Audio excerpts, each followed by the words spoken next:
We are 41 days into the government shutdown, and lawmakers are finally making a big leap forward in efforts to end it. The Senate is back in session today after voting to advance a House-passed short-term funding measure. So this bill would extend government funding through January 2026 and include 3-year-long funding bills for various federal agencies and programs. 8 Democrats joined Republicans. In exchange for their votes, they secured a commitment that the Senate would vote by mid-December on extending health care tax credits that have been central to Democrats' demands. But remember, that legislation would also need the approval of the House. Speaker Mike Johnson said members should begin. What makes you think they're going to do anything about it then? If they don't want to do anything about it now, what makes you think they're going to do anything about it now, Chuckles? Chuck Schumer needs to step down, like months ago. When you lose the Senate, you're supposed to step down. That's how things work. You lost the Senate, Chuck. You're supposed to step down. You're also 106. So why the fuck are you still in the Senate? Meanwhile, you shut down the government for 40 days for fucking nothing. Nothing. At least you could have said before we're trying to save millions of people's health care. Now, what you're saying, oh, it was for nothing. It was literally for nothing. You didn't do it for anything. You starved people for nothing. Now, this entire shutdown is on your fucking shoulders, Chuckles. Fuck you. Returning to Washington right now in anticipation of a vote.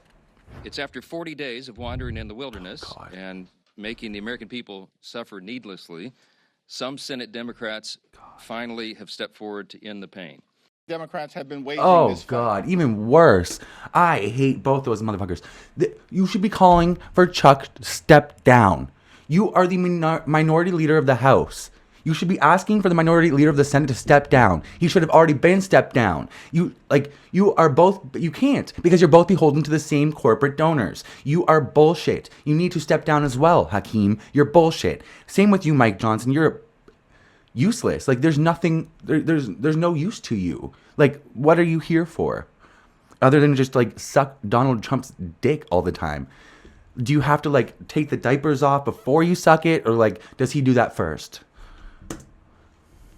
And we'll continue to wage this fight.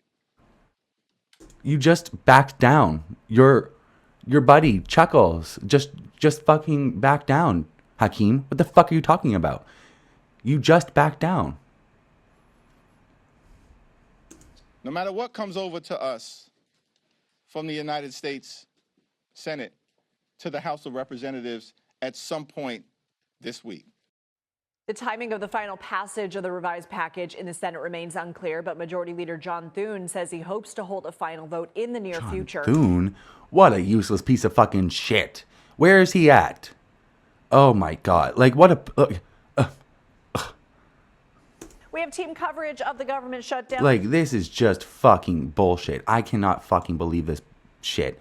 Okay, so this is Breaking Points. I am a Breaking Points fan. Well, I'm a Crystal Ball fan. Sagar,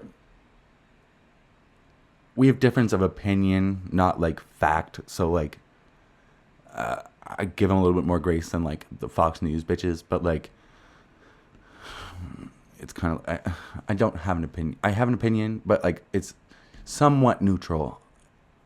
Sometimes leaning towards I don't like you, but other times I'm like, okay. But like, he's at least somewhat reasonable, not like Laura Loomer, like, you know. Fortunate to be joined this morning by Representative Ro Khanna of California. Great to see you, sir. Good to see you, sir. Good morning.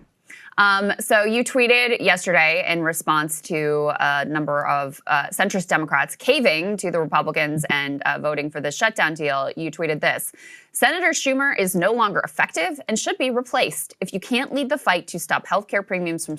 Duh. The writing's been on the wall. Why are these 78-year-old motherfucking politicians not retiring? What the fuck? Nancy Pelosi should have been retired. Why is she only announcing it now? Why is Chuck Schumer not retired? I did a fucking video about that fucking Eleanor Norton what the fuck her name is. She's running for re-election. She has dementia.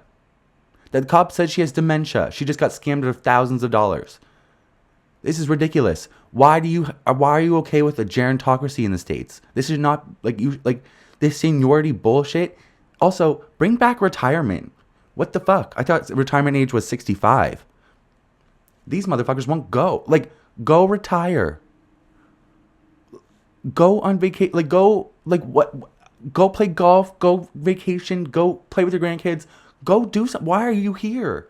Like, you're not effective at all. Like he said, Rokon is absolutely fucking right. Like, Jesus fucking Christ. This should not be, like, it should not, the fact that what he's saying can be seen as controversial in some circles, especially in the Democratic Party, is ridiculous. This motherfucker is feckless as fuck. He doesn't, like, what? Oh my God. Skyrocketing for Americans. What will you fight for? What led you to that conclusion, Congressman? Just a moral disgust. I mean, I know personally, as I'm sure you do, people whose premiums are going to go up $1,000, $2,000 a month. Millions of Americans are literally going to get. I hope Americans know it's not like this around the world. Most somewhat wealthy, developed nations all have some form of universal health care. When I was 18 or 19, my appendix was about to rupture.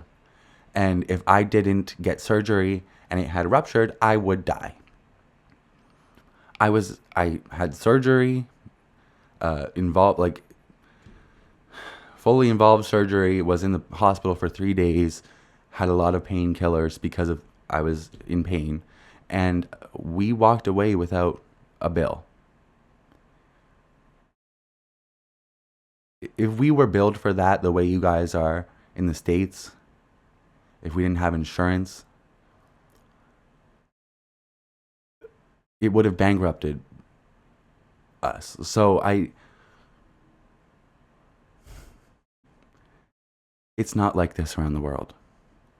We have our issues here in Canada. There's issues in England. There's issues in every healthcare system. No system is perfect. But at least we don't have to go in debt to get care. That's not something that happens. A government should provide. It's there to help you. Americans have been so propagandized against government programs. That's what they're there for. The government is supposed to assist you. They're supposed to help you. The complete fecklessness of the Democratic Party is not representative of what a government should do. That speaks to them and how fucking idiotically stupid they are. And how stupid liberalism and centrism is. Pick a fucking side, you dipshit. Like this both sides bullshit that the fucking, like, Chuck Schumers and Hakeem Jeffries and the fucking idiots of the fucking world, this is so stupid. This should not be happening. Millions of people are going to die if these subsidies for healthcare are not kept in place. What makes you think they're going to start to care? This entire 40 days of a shutdown is completely on your shoulders, Chuckles. Fuck you. I know I've said that, but the point needs to be belabored. Because what was the point? What was the point? People are going hungry. The airport system and FAA is a complete and utter fucking mess. Air traffic control is a fucking mess. Planes are falling out of the fucking sky. There's no reason for you to have backed down other than that you're a little bitch. And you don't actually care about millions of people not going to be able to afford health care. People not going to be able to afford to live. What are we doing? What was the point?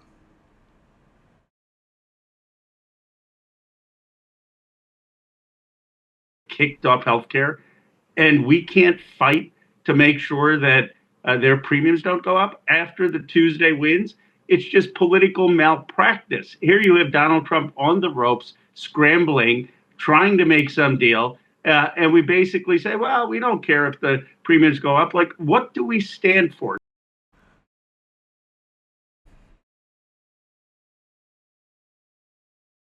I want to make it clear also that every single poll, even the ones on Fox News, have been blaming the Republicans for the shutdown. There was no pressure.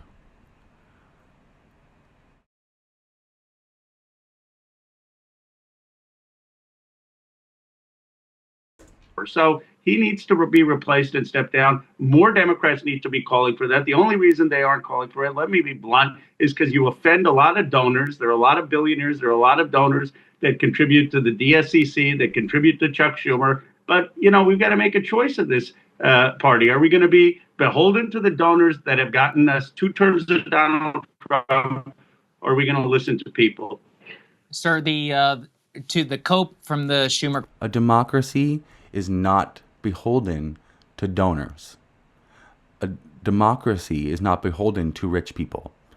A democracy is for the people, not 1% of the people. So,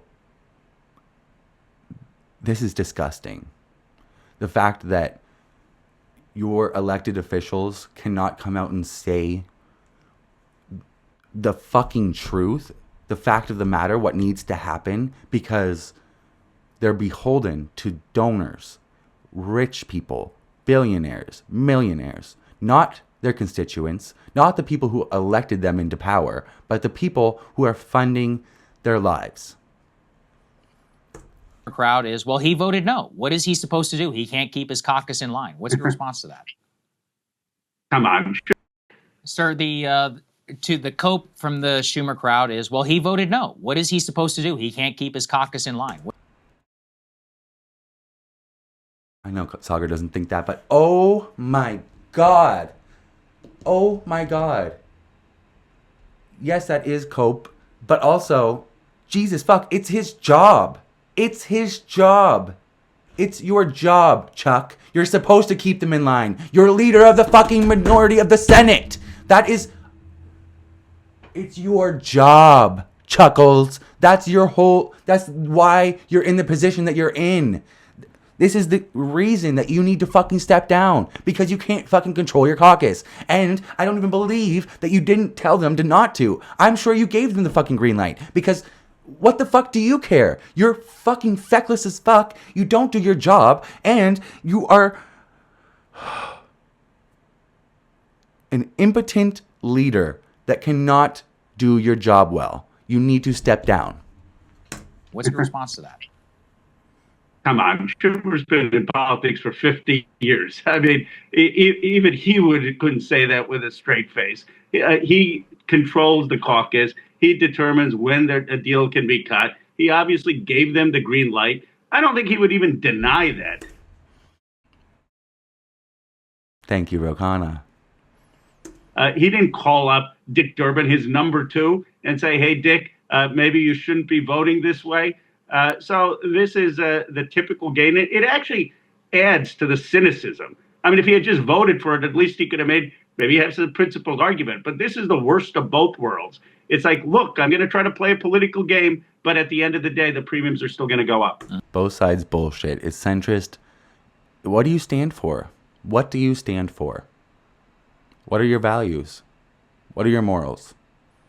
I have no clue. You have no problem sending bombs to go kill children. You have no problem funding a genocide. You have no problem with millions of your constituents going hungry for nothing. You have no problem with healthcare premiums going up to the point where people will die.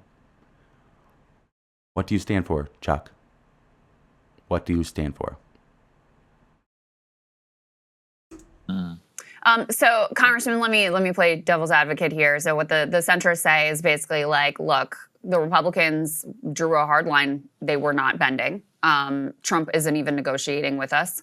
They say they will not give us. And who the fuck does that look bad on? Exactly. He's to blame. They're to blame for this. And now you are. Anything other than this. And meanwhile, you've got 40 plus million people who are going hungry without food stamps. You've got all these federal government workers who are out of work, not getting paychecks. You've got increasing chaos at the airlines. I know you yourself have suffered from some of the air travel nightmares. We're heading into Thanksgiving here. Like, we're trying to be the adults in the room. What do you say to that?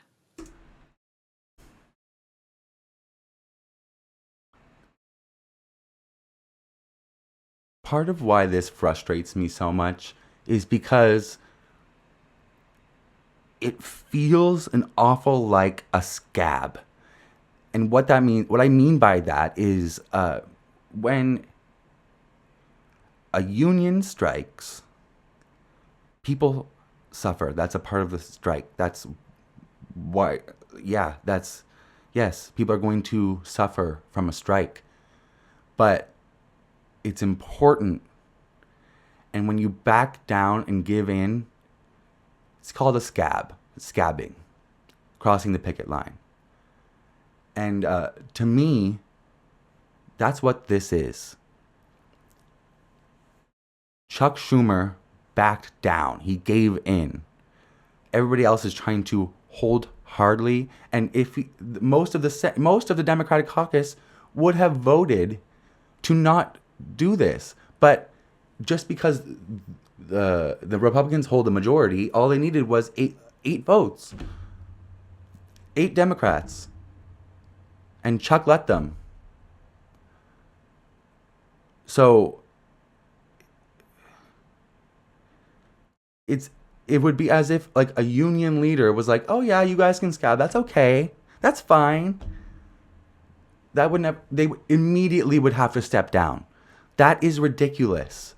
You have to contextualize this in ways that you can think like in our own experience, like contextualize this in ways that we have experience in. Because none of us are, most people like consuming this type of content are not members of Congress, are not members of the Senate. So we have to contextualize these things in ways that we can when they happen, because it goes to show how fucking like ridiculously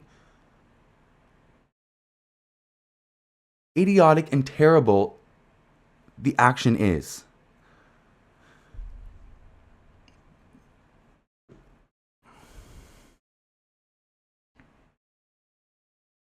Step down, Chuck.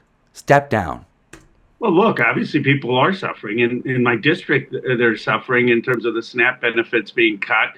There's no doubt that there's also a lot of funding in place to fund things like SNAP. The Trump administration chose not to do so. And when an appellate court told them they had to, he appealed it up to the Supreme Court. And the Supreme Court put on a shadow docket that he can do whatever the fuck he wants. He doesn't have to pay the SNAP funding.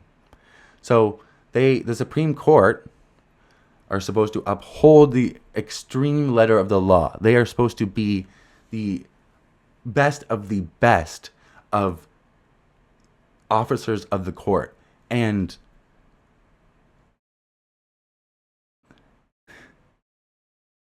they approved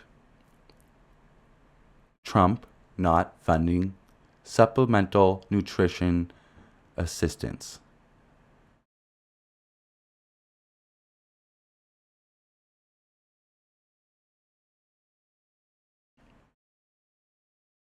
The draconian nature of this, like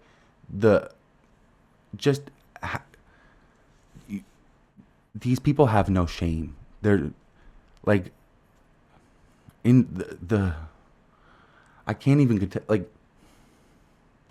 I can't verbalize how evil these actions are. They know people are going to starve. They know people cannot make ends meet, and they are saying, with their millions of dollars, mind you, that it's okay for people to go hungry. All of this from the Christian crap. Like they're the big Bible thumpers.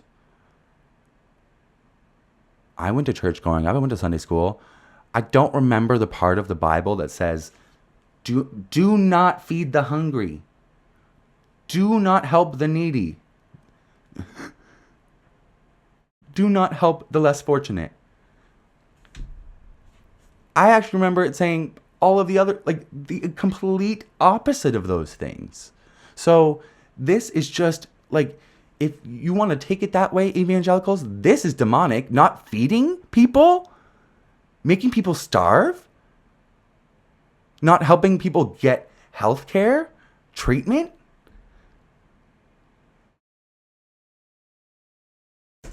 On the airlines, I mean, I was just talking yesterday. I was in the airport 6 hours. There are a lot of lines, cuts. Air traffic controllers aren't being paid. Congressional staff aren't being paid. Federal workers aren't being paid. I get all of that. And what we should be talking about is reopening the House of Representatives so we can vote to extend staff benefits, pay troops. I think we had a lot of leverage to continue to put the pressure on to do that. But you had Donald Trump literally saying we lost the election because of this. We need to get some deal. And I think we could. That's another thing, is that all of this is coming after last week, where there was a blue tsunami, where the shutdown was a big factor in those, the Virginia and New Jersey. The fact that Chuck Schumer and those Senate centrists looked at that humongous win, three blue waves, conducting a blue tsunami. And they said, it's time to back down, actually. It's time to cave. It's time to, well, we don't have much morals and, like, scruples, so, like, let's just back down. Like, not worth it anymore. Resign. Step down. All 8 of you. And Chuck. And Hakeem. Could have gotten an extension. Could we have gotten it permanent on the tax credits? Maybe not. But a year? I mean, there were Republican House members like Lawler who were willing to give a year. And the fact is that we got nothing. I mean, that's what... Also, bitch-ass fucking crazy conspiracy QAnon nut fucking Marjorie Taylor Greene was speaking out. Because she sees the fucking writing on the wall. She's a little bit more political savvy than anybody gave her credit for because she's so fucking crazily stupid. But she knows how to grift. And she sees the writing on the wall. Kanks is dying. Sorry, I've had it. They call him Kankles McTaco Tits. Kanks is short for Kankles McTaco Tits. Kanks. Trump. Trump is dying. He has dementia and he's getting intravenous injections at least once a month. And what are they? Are they Alzheimer's drugs? Because you get those intravenously once a month. So, I don't know. Also, like, I've seen pictures of him lately where people were theorizing that he has an LVAD.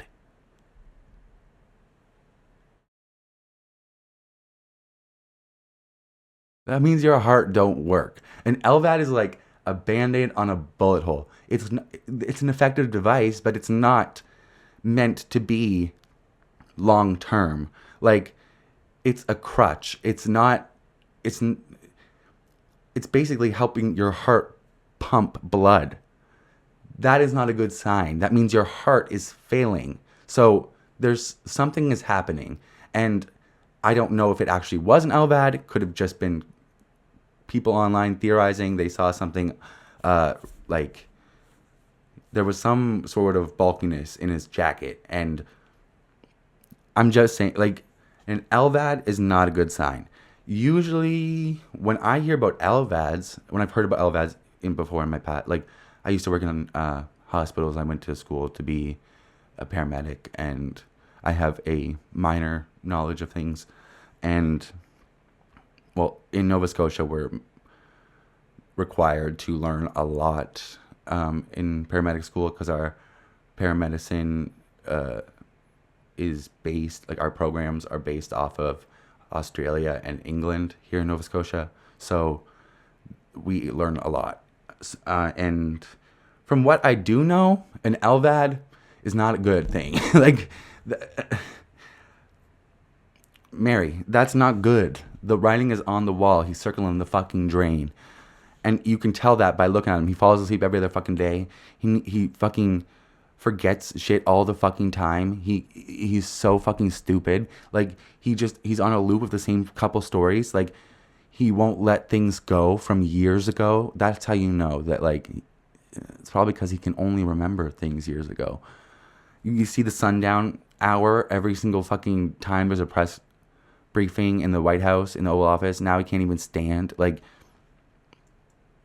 is so frustrating about the situation. And then, I mean, how do you think Leader Jeffries is going to handle this in the House of Representatives, Congressman? So far, he's not going to do anything.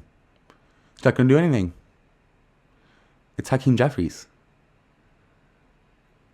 limp dick leader of the House, limp dick leader of the minority of the House, limp dick Speaker of the House. Just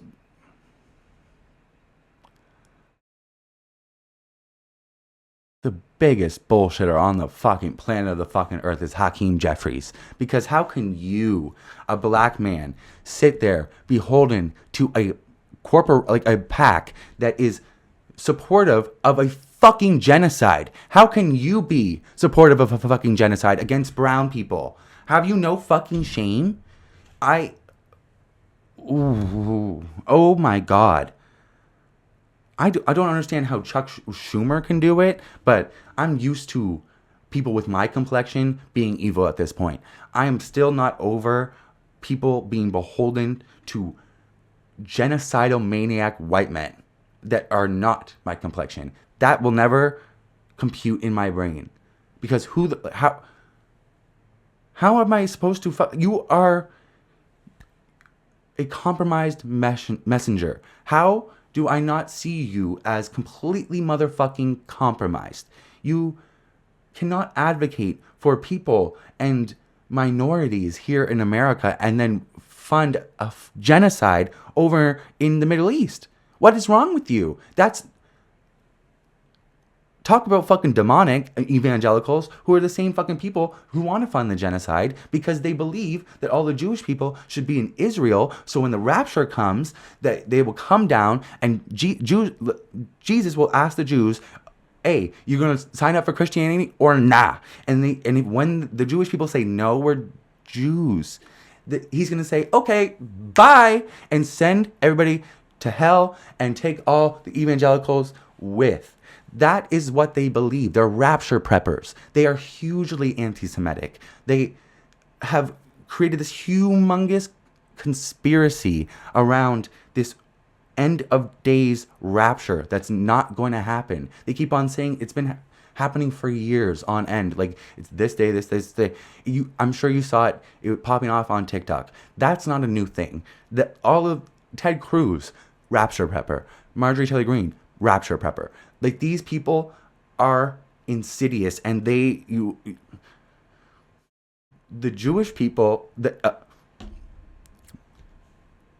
Israeli government, who clutches their pearls every single time somebody is pro-Palestine. Oh my God, you're an anti-Semite. Every single fucking time. But they are cozied up with the evangelical Christians because as long as they get the support from them, they don't care that they're anti-Semitic. It's not about being anti-Semitic. It's about supporting Israel. That's all it is. Highly evidenced by Candace Owens. She was fired from the Daily Wire in 2024, March 2024, I believe it was. She was fired from the Daily Wire due to anti-Semitism, her anti-Semitic rhetoric. She had already been anti-Semitic. She's out and proud anti-Semite, okay? That's not up for debate. When the relationship shifted is when she became highly critical of Israel. Israel is what you have to be supportive of. It doesn't matter if you're anti-Semitic, as long as you support Israel. That is the name of the fucking game. the Anti-Defamation League should be worried about the fucking Zion. Like, meanwhile, neo-Nazi Nick Fuentes has hundreds of thousands of followers, and the ADL is like, oh, we gotta watch Zohran Mamdani. Oh, he's been so inclusive of every single Jewish person in New York, but just not AIPAC and Israel, the genocidal state, according to literally every organization, the fucking organizational, like, nonprofit in the world.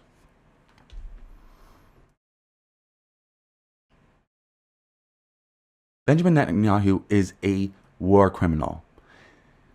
He is a genocidal maniac. He has been at this for over 2 decades, and he needs to go to jail. He needs the worst of the worst.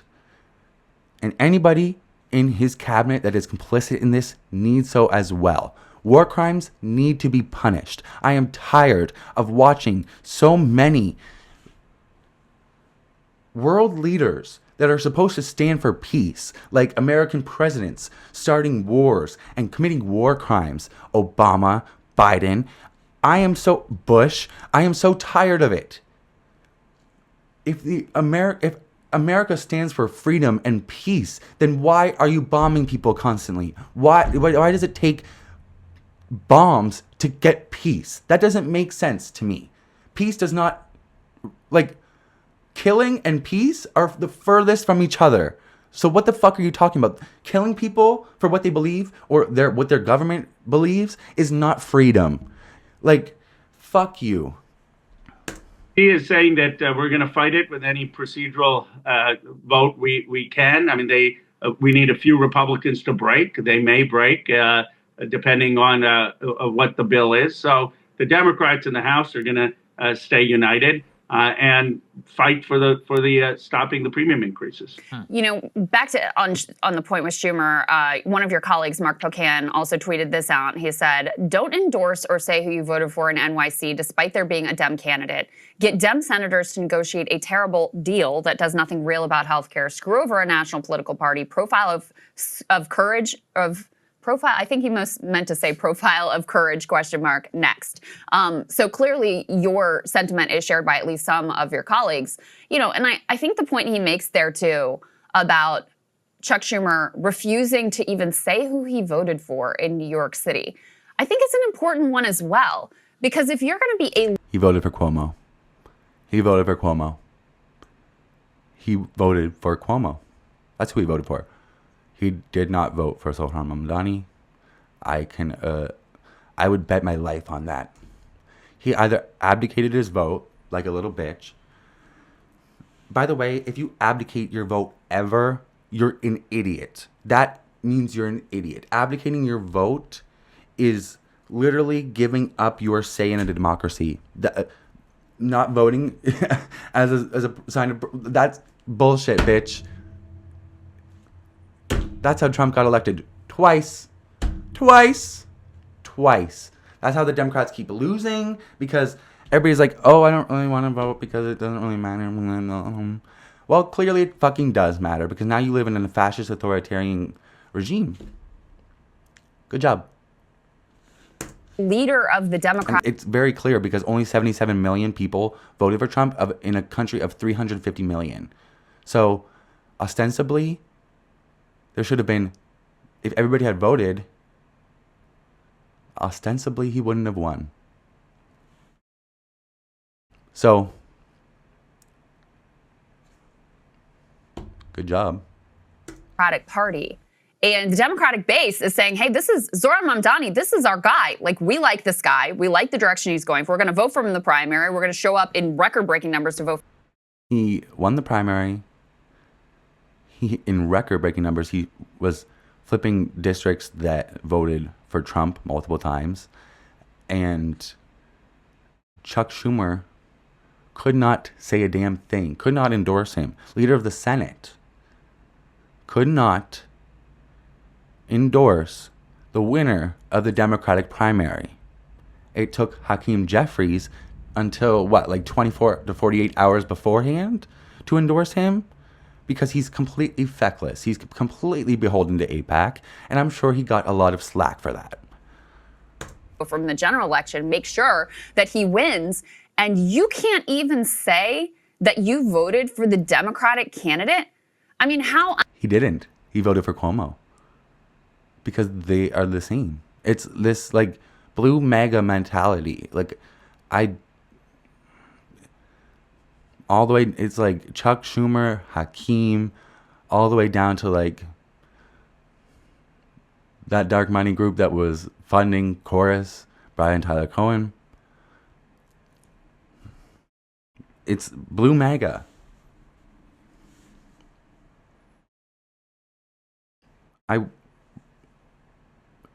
To make you comprehend what, when I was a kid, I thought that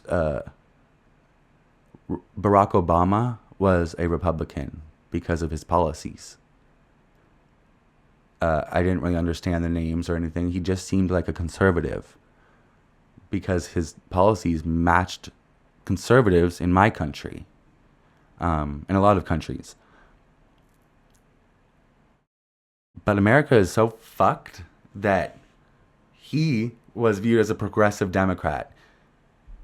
Joe Biden, Obama, even Kamala would be considered conservative in Canada, in a lot of countries. Your Overton window has been shifted so far and far to the right over the years, over decades, that you don't even see a non-progressive person for what they are. If Obama's a leftist, my name is Susie. Like, what? We can just say whatever now? Like, out of step are you with your own voters in the party, let alone, your own caucus, let alone, colleagues such as you. But he's also, and most importantly, wildly out of step with where his own voters. Also, where the fuck is Kamala and Obama? And I guess Biden's about to die with cancer or something. I don't care. He's a genocide supporter. War criminal.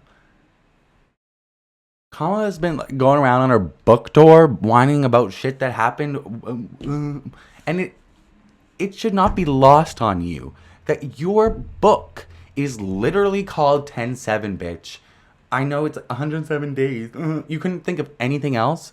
How about I lost? I lost to a fascist. That should be the title of your book. And you should not be on a book tour right now. You were elected. You were the leader of the party. You were chosen to be the leader of the party. And now is the time when you should be... Where are you? Where are you? You should be holding rallies. You should be helping fucking Bernie and AOC on their fucking tour. You should be fucking helping campaign for Zohran. You should be helping all these people. You were the leader of the party. Stop licking your fucking wounds. What are you doing? You don't care about the country? They're burning the democracy to the ground. You're acting as though this is just normal. It's not. Where the fuck? And Obama's bullshit interview on fucking Mark Maron. Like, where are you? I understand. And his thing is like, Washington is full of old men who don't want to give up power. I understand that. But right now we're in the fight. You guys are in the fight for your country, for your constitution, for democracy. Like, you have an incredible amount of political clout and popularity among the American people. You could be holding rallies against this. It doesn't matter that you already have served your 8 terms. You were president. You were elected to serve the people.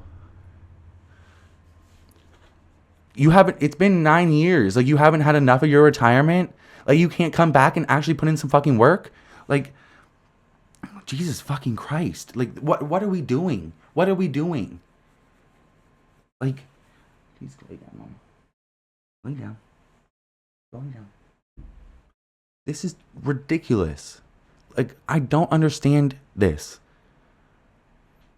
You have a voice. Like, how you speak and how you act right now means something. And the fact that Kamala Harris has been licking her wounds and complaining about shit that happened on the campaign trail, is fucking ridiculous. Stand up. Do something. Get organized. If you actually, and she's talking about, I'm not done yet, for when people ask her about 2028 run. If you're not done, get up off your ass. Within the Democratic Party. Sorry. Get up off your ass. What are you doing? Like, if you're not done, the time is now. Because you're acting like you're done. You're acting like you're done. And even excerpts from the fucking book were so fucking stupid. You complaining about not being prepared for a fucking podcast interview with Dr. Mike? Dr. Mike? Dr. Mike. You should be prepared, Kamala. This is not a law case. You were not preparing for this was not court. You were not supposed to be prepped for every single thing. You are supposed to talk off the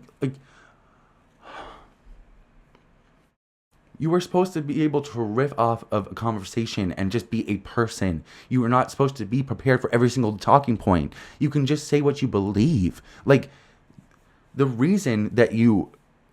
of the reason that you lost is that you didn't just say what you believed. You were beholden to a bunch of corporate interest. You got millions of dollars from AIPAC. You were like, your brother-in-law completely convinced you to cut yourself to billionaires. Like, you were completely running around with Liz Cheney. Liz Cheney. Liz Cheney. Liz Cheney. That fucking idiot. Are you fucking kidding me? Obviously, centrism does not work. And a lot of the policies that got Trump elected, he stole from progressive Democrats. And he used them to lie to the public to get in power, and now he's not doing any of that bullshit. Just like he didn't the first time. Because Americans can't see their past their fucking nose and have amnesia, clearly. They can't remember 4 fucking years ago. Like, what the fuck? So you're absolutely right. I mean, look, this was the straw that broke the camel's back. You had Chuck Schumer cheerleading into the war in Iraq. You've had Chuck Schumer cheerleading for a blank check to Netanyahu. You've had... Oh, Ro Khanna. T. Okay. So, and most importantly, wildly out of step with where his own voters are within the Democratic Party. So you're absolutely right. I mean, look, this was the straw that broke the camel's back. You had Chuck Schumer cheerleading into the war in Iraq. You've had Chuck Schumer cheerleading for a blank check to Netanyahu. You've had Chuck Schumer betraying us on the first shutdown. You then had Chuck Schumer given multiple opportunities after Zoran won the primary to at least endorse him, even if it was a pro forma endorsement. He doesn't do that. And now he's not even willing to fight to make sure that the ACA subsidies don't increase. So to your earlier question about, are there difficult questions on SNAP benefits and troop pay? Of course there are. And maybe if this was the only context, Chuck Schumer would have some grace and goodwill and say, okay, we disagree with this deal, but it's not enough to call for you to step down. But this is the culmination of someone who just doesn't get it, who doesn't get how much people are hurting, who doesn't get where the base of this party is, who doesn't get how upset. Boy's cooking. Boy is cooking. Where is this energy? All the other Democrats, you need to be saying this bullshit. This was a former centrist dude. Like,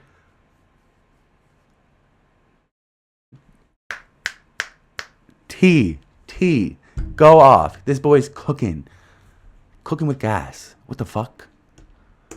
This party has been that we're giving all this money to overseas wars and not doing healthcare here, who certainly is never going to support Medicare for all. He's just out of touch. He's not the future of the party.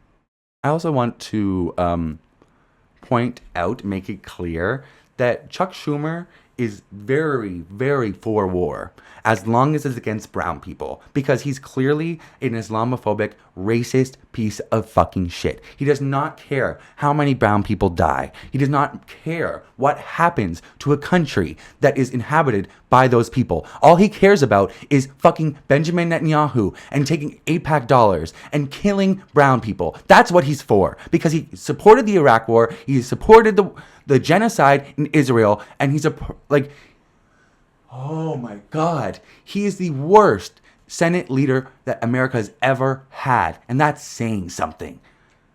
Go lay down. Yeah. Thank you so much for joining us, Congressman. We appreciate it. Thank you. Appreciate it. All right.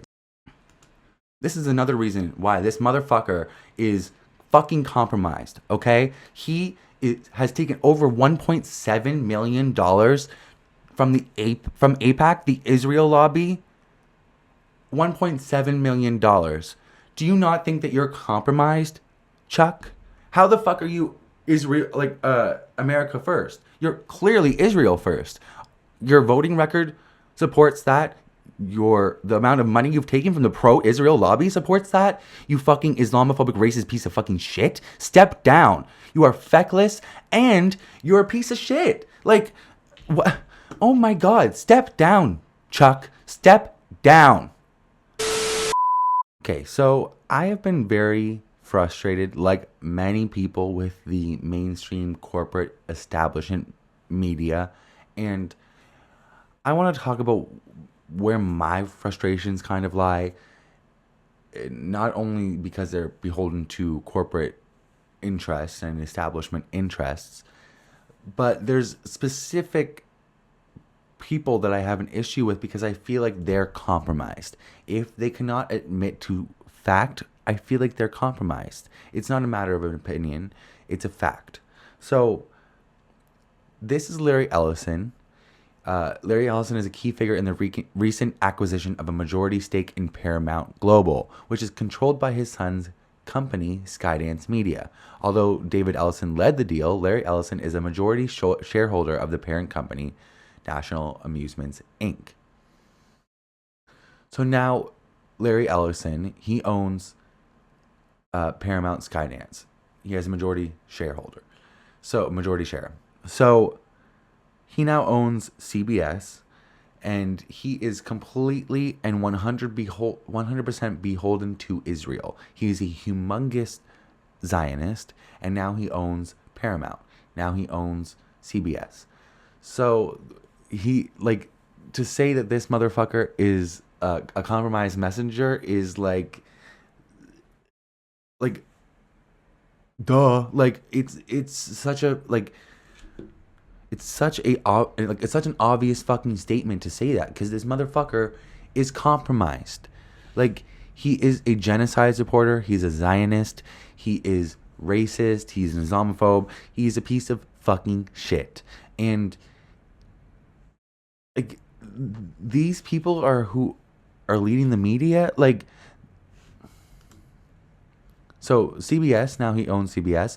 CBS buys commentary website The Fascist Press, installs founder Barry Weiss, who is another extreme Zionist. The Free Press,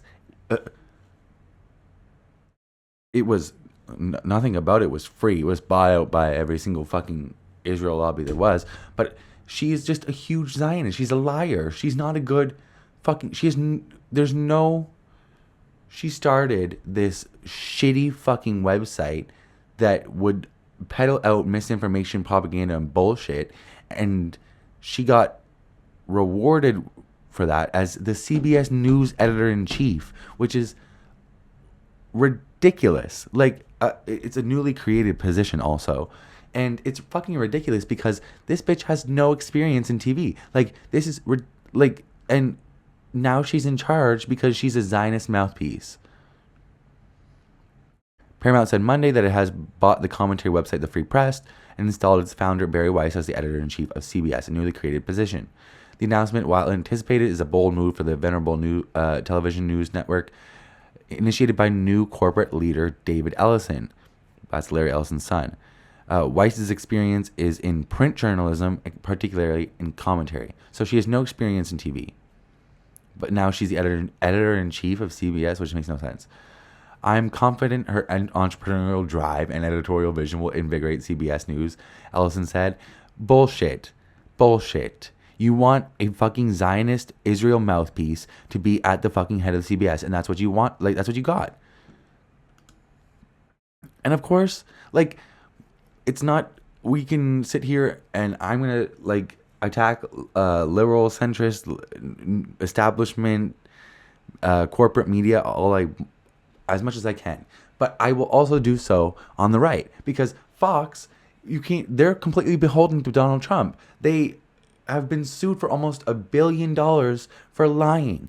Like, they get up and say the most egregious things and like just fucking cuck themselves to fucking fascist fucking diapers every single fucking day. Say egregious fucking shit. Like, you cannot trust. These are entire fucking outlets, like entire news networks that you can't trust because these people are compromised. That's not supposed to happen. That sounds like state media. Like, I'm pretty sure that's like what everybody criticizes Putin for. Like, what is this? The fucking Kremlin? Like, this pisses me off. Okay, I don't even think she's like, I don't think she's a bad journalist, but like.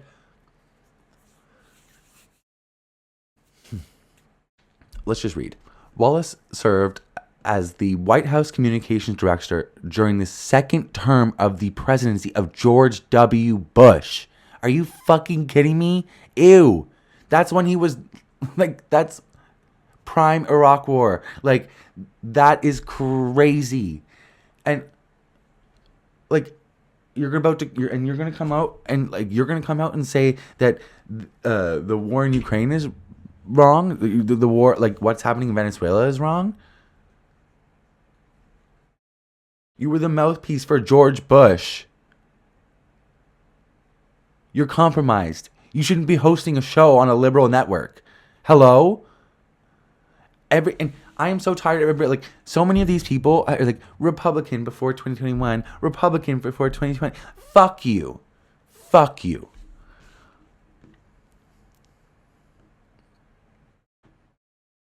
You only had a problem with conservatism when Donald Trump got in charge. I have an issue with that. Because the Republicans have been doing fuck shit in this country for decades. It's not just because a fucking megalomaniac narcissist got in power now. Like, fuck you. For George Bush? George Bush? And as a communications director for his 2004 re-election campaign. Wallace also served as a senior advisor for John McCain's 2008 presidential campaign. How are you not how do people not view you as compromised? Like, what the fuck? How are you supposed to report the news? You can't even accurately assess things that happened back then. Like, is she going to come out and say, oh, wow, this is just like my former boss did in Iraq, lying about shit and just bombing people? Now that Venezuela is being fucking bombed all the time? Probably not, because she was advocating for it. She was the communications director for him. All right, next. George Stephanopoulos was just fucking sued by fucking Trump along with ABC, who he works for, and they gave in and just like paid the settlement, and instead of just actually like standing up for themselves, and they bent the knee to a fascist authoritarian regime. George Stephanopoulos was a blah, blah, blah. He rose to early prominence as a communications director for the 1992 presidential campaign of Bill Clinton. In the Epstein files, Bill Clinton. Don't ask, don't tell, Bill Clinton.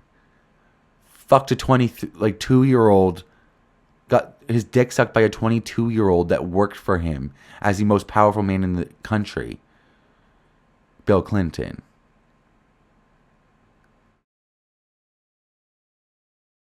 And subsequently became the White House Communications Director. He was later senior advisor and for policy and strategy.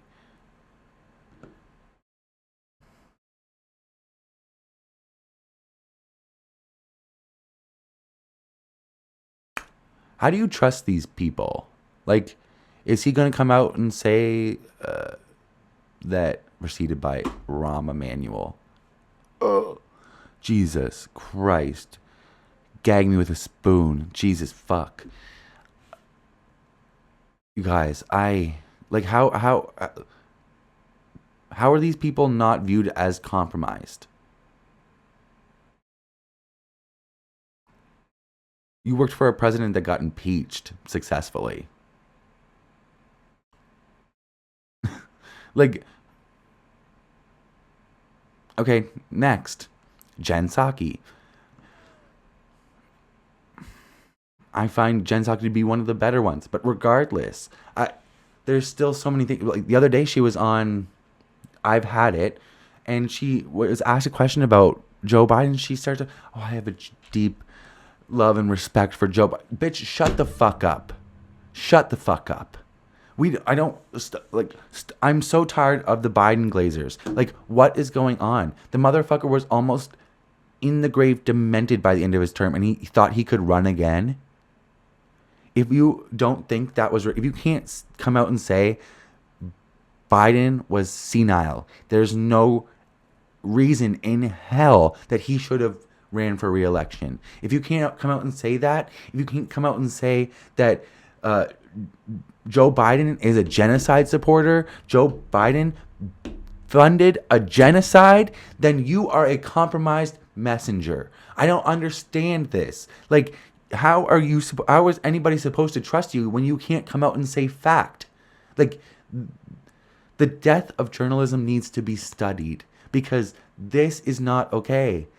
You are not unbiased. You are not reporting is supposed to be unbiased. This is not unbiased.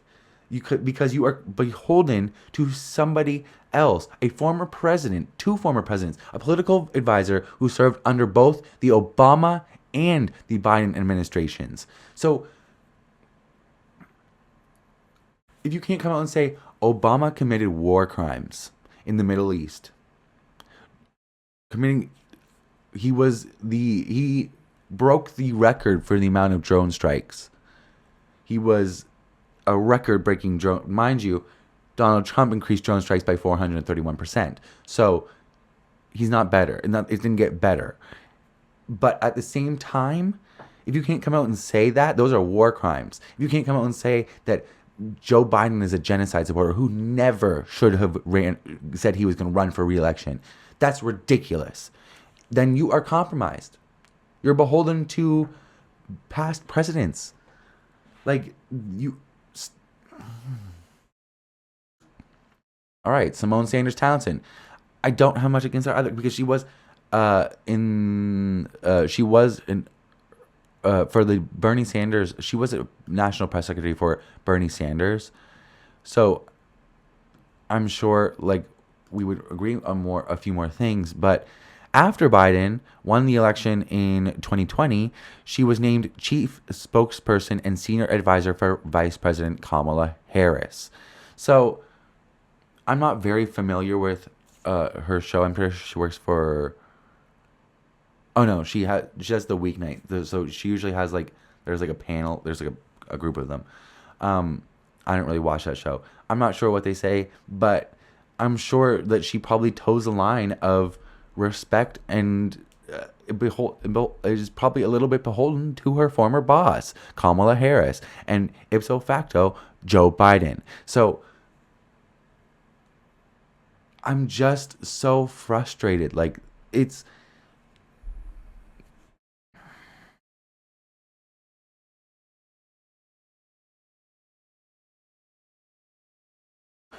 Okay. And it's not just the mainstream media. It's not. Because even these motherfuckers have infiltrated independent media. Now they're... Anyways. So, this is Pod Save America. They're fucking annoying. They say they're progressive talk radio. Okay. No, you're not. No, you're not. No, you're not.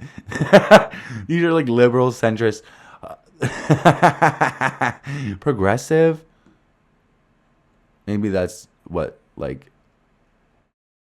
Wikipedia is calling them. Progressive. Americans need to like that. They're not progressive at all. Like what? Anyways, they're centrist liberals. Like, anyways, hosted by a rotating cast of former Barack Obama staffers: John Favreau, Tommy Vader, John Lovett, and Dan Pfeiffer. So,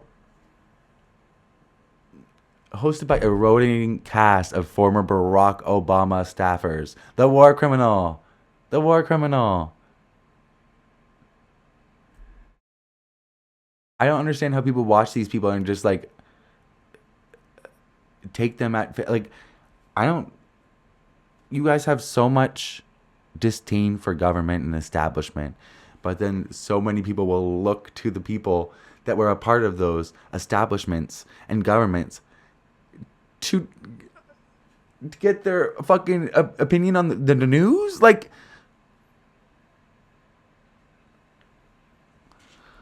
oh my God, this one pisses me off. He pisses me the fuck off. This is Tim Miller. And up until, okay, let's start with, he was communications director for the Jeb Bush 2016 presidential campaign. But that year became an earlier and prominent Republican critic of Donald Trump. Tim Miller, before 2020, before 2021, they were Republican. So now he was a Republican RNC spokesman. He was an RNC spokesman. And the part that the reason that I'm pissed is because he's an openly proud gay man married to a man with a child. But is conservative. Hey, stop it. But is conservative. Was Republican for what, like 38 years of his life, even though he was out and gay. Like, it's fucking ridiculous. All of these fucking gay men are, so many of them, Scott Bessent, fucking, like, this motherfucker. Even the liberals, like, even in independent media spaces, like, Luke Beasley is gay, Tim Miller, like, even Anderson Cooper. There's a lot of people, and gay men especially, in the political commentary space who look like me with my complexion, who benefit from the movements that got them rights, who benefit from the movements that gained queer people respect, but they do not fight for them. Queer liberation is not rooted in centrist liberalism. It's not. And if you are a centrist liberal as a queer person, you don't know your history. And I think you're a dumbass. And if you're a Republican, you're fucking ridiculously stupid. You were a part of the part in 2016. Back then, when they were trying, like, in 2016 was the year that gay marriage was ratified legally. Like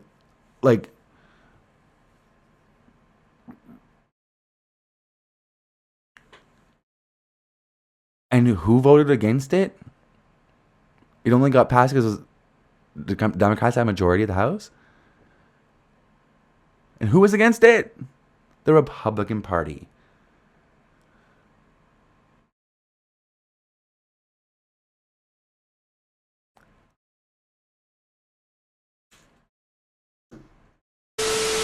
Okay, so there's been a lot of reports coming out about Jeffrey Epstein that have been ignored by mainstream corporate media. Publicly available information that I've only seen a few people talk about from reporting from Dropside News. Ryan Grimm and who was the other person?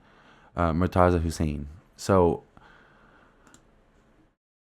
I want to talk about it. And like this whole Israeli intelligence thing, when I first heard about it a few years ago, I was like, maybe, like, okay, maybe, like, at the beginning when all of this started coming out about Epstein and everybody, I was like, okay, yeah, I figured it was the same group of usual suspects that have surrounded Epstein publicly, like Trump, Andrew Windsor Mountbatten, formerly the Prince, Bill Gates, Bill Clinton, blah blah blah blah blah. The usual suspects, those model agency guys and the French guy, like, yeah. Anyways, all those people, I thought, I was like, yeah, and then I was like, maybe there's a few people that we don't know about, but they'll probably come out sometime. Maybe they won't. The longer this fucking goes on without coming out and all of this fucking shit, bro, I'm like, oh, it's way deeper than I thought, or like, and a lot of the conversations surrounding Jeffrey Epstein for a while have been very conspiracy laden, and has been very easy to be like, oh, to brush things off and like not inherently believe them. But the more stuff comes out, I'm like, what the fuck? This shit's fucked up.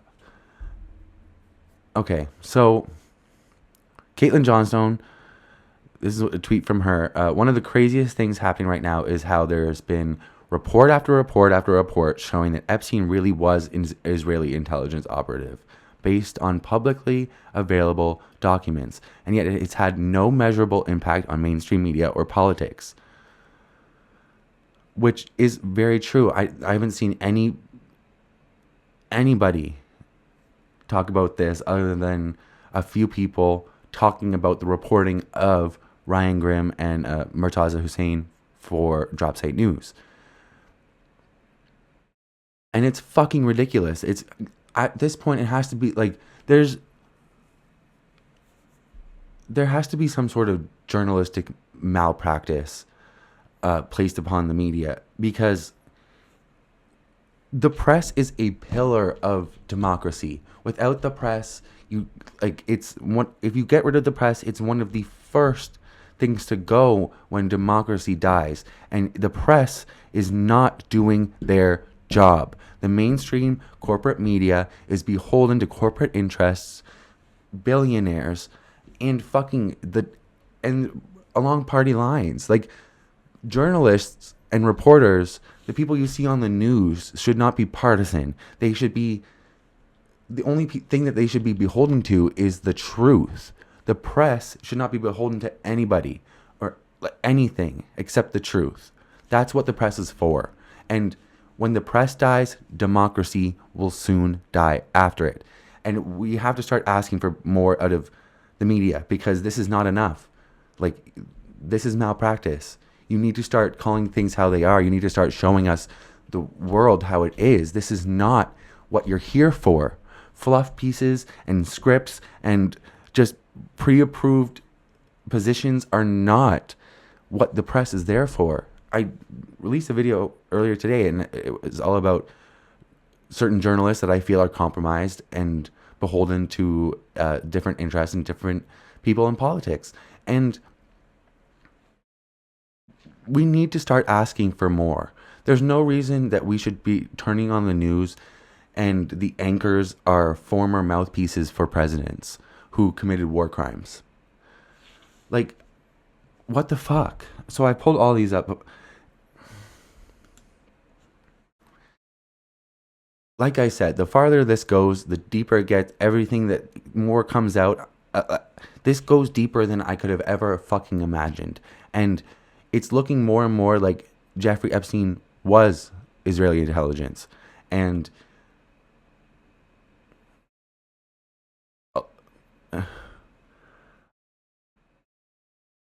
when Steve Bannon came out and said that the deal that Jeffrey Epstein got was because he was intelligence,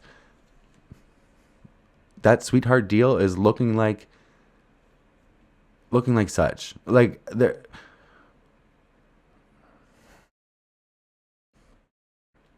Jeffrey Epstein used his political network and financial resources to help broker a security cooperation agreement between the governments of Israel and Mongolia, according to a trove of leaked emails from former Israeli Prime Minister Ehud Barak. That's who I was talking about earlier.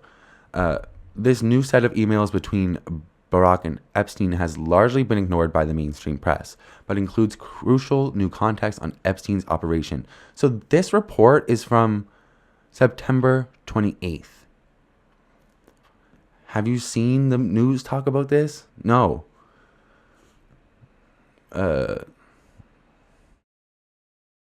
Epstein's activities in Mongolia show for the first time that he facilitated a deal that led to a security agreement between Israel and other nations.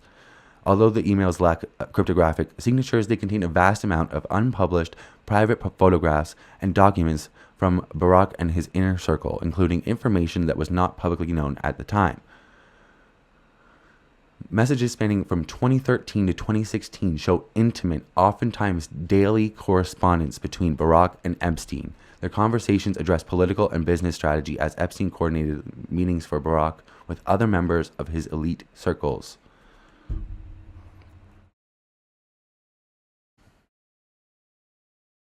So they do a really good job of showing everything. They compile all of the everything. Jesus Christ. People need to give up the guns. Like, seriously. What? Okay. Next, Jeffrey Epstein and Mossad. How the sex trafficker helped Israel build a back channel to Russia amid Syrian civil war. Stop it. Stop. Stop. Go lay down. Go lay down, please.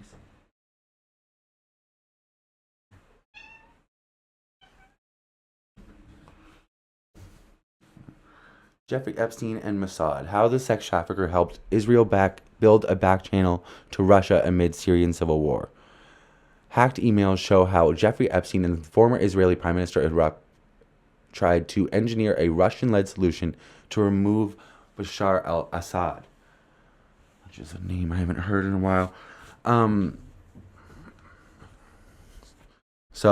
Jeffrey Epstein facilitated efforts to open a back channel between Israel and the Kremlin during the Syrian civil war, according to leaked emails from former Israeli Prime Minister Ehud Barak. Between 2013 and 2016, the trove of emails exchanged at the height of the Syrian civil war between 2013 and 2016 reveal Epstein's successful efforts to secure a private meeting between Barak and Russian President Vladimir Putin to discuss a Russian brokered end to the conflict, including winning Russian support for negotiated removal of Syrian President Bashar al-Assad.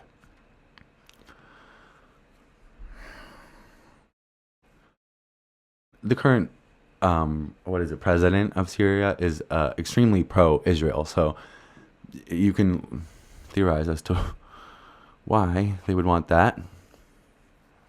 These efforts also provided cover for covert diplomacy on behalf of the Israeli government.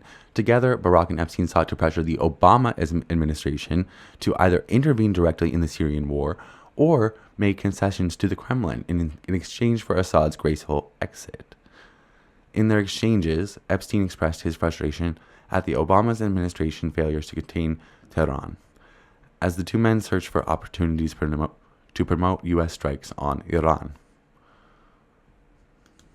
Just evil fucking people. Like, I don't understand how these people can just, like, discuss life as if it's so meaningless. Like, people's lives are that, like, oh.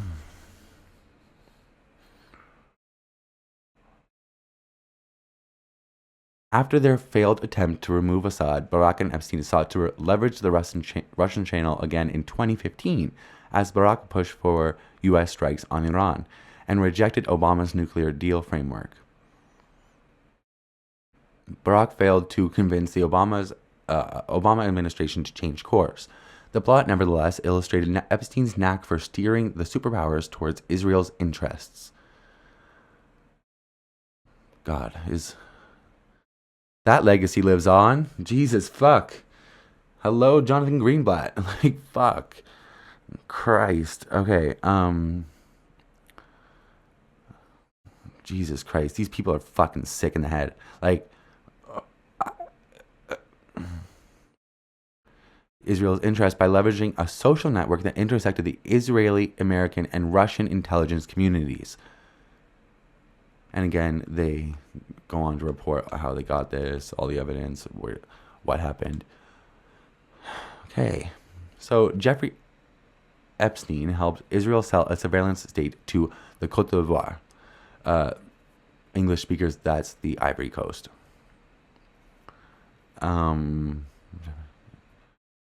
At the end of his tenure as Israel's defense minister, after his supposed retirement, Barak embraced a role as a salesman of Israeli security services to embattled governments, opening the door for Israeli intelligence leaders to shape the security apparatuses of several African nations, including the country of the Côte d'Ivoire. Transforming unrest into cash flow in the case of Côte d'Ivoire involved brokering deals between the Israeli state and the embattled West African nation. New details about Epstein's role in Israeli intelligence operations in Africa have emerged from two sets of documents, an archive of leaked emails released by the Handala hacking group.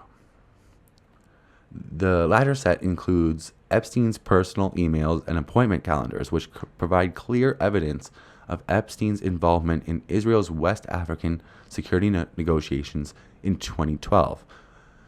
So, almost everything that we've read about so far was after his sweetheart deal that he got caught for sex trafficking and being a pedophile and was put on house arrest. And like, all of this was after that. So he should have been in jail. So, I mean, it just...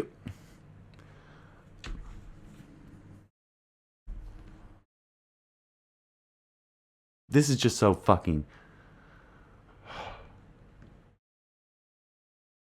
While Barak was still Israel's defense minister, so that the negotiations in 2012 was when Barak was still Israel's defense minister. As in Mongolia, Epstein and Barak's private deal-making evolved seamlessly into an official security agreement between Israel and the Côte d'Ivoire in 2014.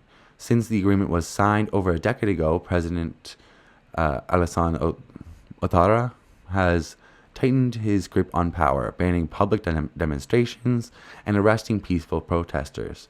In this October's election, the octogenarian... I'm going to fucking scream. Most of the world's problems are caused by old men who will not let go of power. The octogenarian, which means a man in his 80s,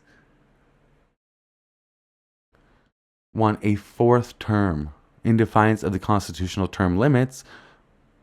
Who's that sound like? While opposition candidates were barred from participation. He's like, I won for a fourth time, even though I didn't let anybody else run. Oh well. Under Ouattara, since 2011, freedoms of opinion, thought, and expression have been criminalized. So, just speech. He said it has become forbidden to criticize the head of the state. Well, he's a bitch ass. And that's Canadian freedom for you. True North, strong and free, bitch. So again, they go to show everything. Some great reporting on Dropsite News from Murtaza Hussain and Ryan Grimm. And these are the only journalists and I see Breaking Points talk about it because Ryan Grimm works for Breaking Point. So and Breaking Points is pretty good at keeping up with things, but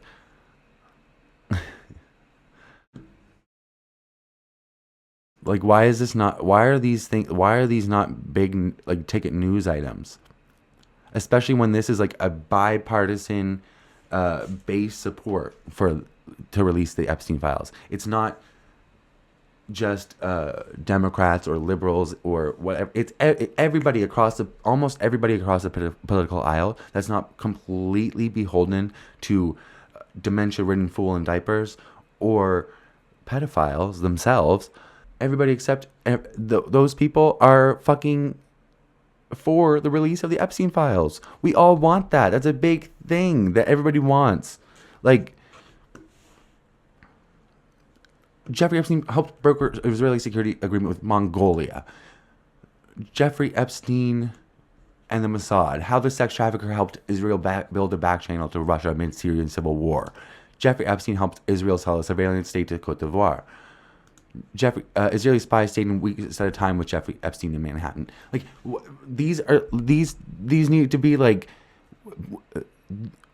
the news should be this should be like 24 hours all the time. Like, we need to talk about this. Why is the news not talking about how there's like evidence coming out about Jeffrey Epstein being confirmed as Israeli intelligence? What the fuck? Where is everybody? What the fuck? All right, like, this is just fucking, like I said, journalistic malpractice. This is just not these people. These are great, but like, I'm talking about people on MSNBC, people on fucking CNN, which is, oh my God, like, low bar over there. But like, where are you? Where are you? Jake Tapper released an entire book about how Joe Biden was probably demented, and it's like, okay, cool, like, yeah, the old grandpa who's in his like 80s is fucking old and senile and doesn't have the wherewithal to be president again. That's obvious. Everybody with eyes and ears can see that. We all have sense, common sense. Well, it's actually not too common to have common sense. So, like, which is evidenced by the fucking Trump regime. Trump has no common sense. Like, Epstein's personal calendars reveal that a senior Israeli intelligence officer with personal ties to Jesus Christ. The CIA is a terrorist organization, and you need to, that's what you need to doge the fuck out of your fucking government. The CIA needs to go. Like, again, with the conspiracy theories. CIA is Al-Qaeda is CIA. It's getting more and more like hard to disagree with that conspiracy, because Trump literally had a former Al-Qaeda member in the Oval Office yesterday, taking pictures with generals, fucking playing basketball with like art. Like, I don't. The war on terror was always bullshit to me, but like, it's very clear it didn't mean anything to you people. Like, meanwhile, you're talking about Sohran Mamdani is a fucking jihadist. You had one. You have like somebody that was wanted by the FBI or CIA for $10 million. Up to $10 million was the bounty on this man's head because he was Al-Qaeda. What? I thought that you spent like 20 years with the war on terror. What? I've thought this for a while, and I've said it before, but it's so evident, like more now than ever. It's just a fact that terrorism is defined in the eyes of the oppressor. That is case done. Like that's it. That's fact. That's proven fact now. Because if like you terrorist is just a label for somebody that the American public, the American government doesn't like.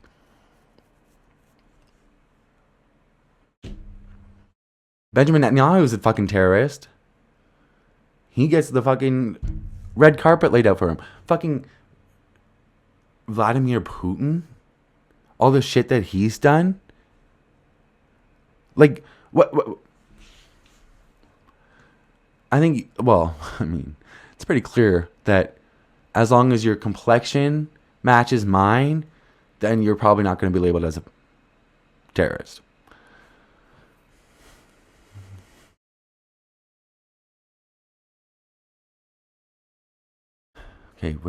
Okay.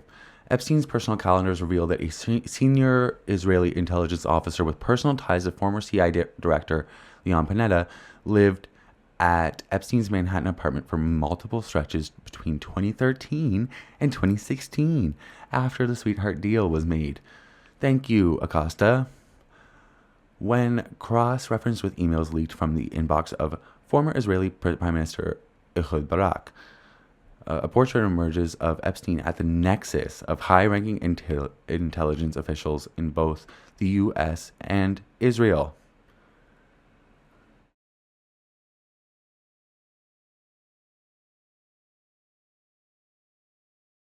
This also adds another layer to the, sex trafficking ring. And of course it's because he's a fucking pervert. But when you think about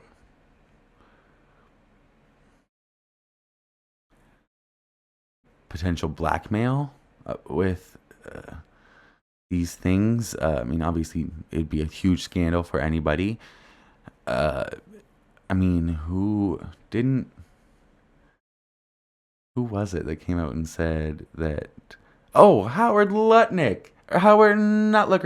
He fucking came out and said he was he was Jeffrey Epstein's neighbor in New York, and he basically fucking came out and said that he thought that he had video evidence on people as blackmail, which is coming it seems to be very fucking true at this point. Very fucking true, because he's connected to Israeli intelligence. A portrait emerges of Epstein at the nexus of high-ranking intelligence officials in both the U.S. and Israel.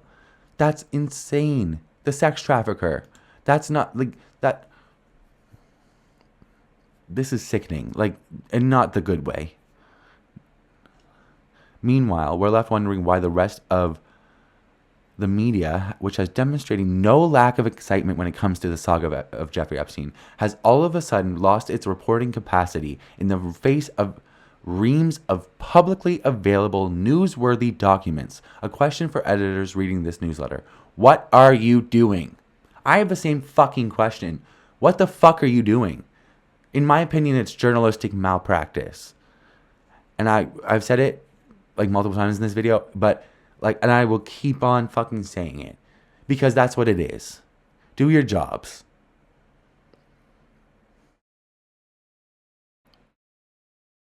We need to keep on top. As the people need to keep on top of this, because if the press is not going to stand up for us and stand up for the people, what they're there for, to actually accurately tell the unbiased truth, then what the fuck are they,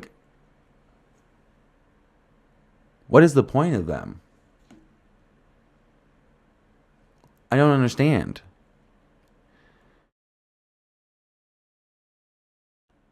We need to keep on top of this. Keep on top of this. We need to keep pushing for journalists and Congress members and Senate members to be pushing this. This should be the top ticket issue, because everything this is deep fucking corruption. When you talk about, when the fucking right talks about the swamp,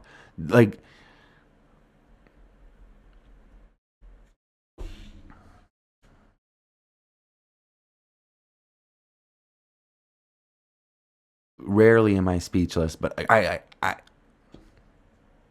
I'm a yapper, and I don't have any words for this.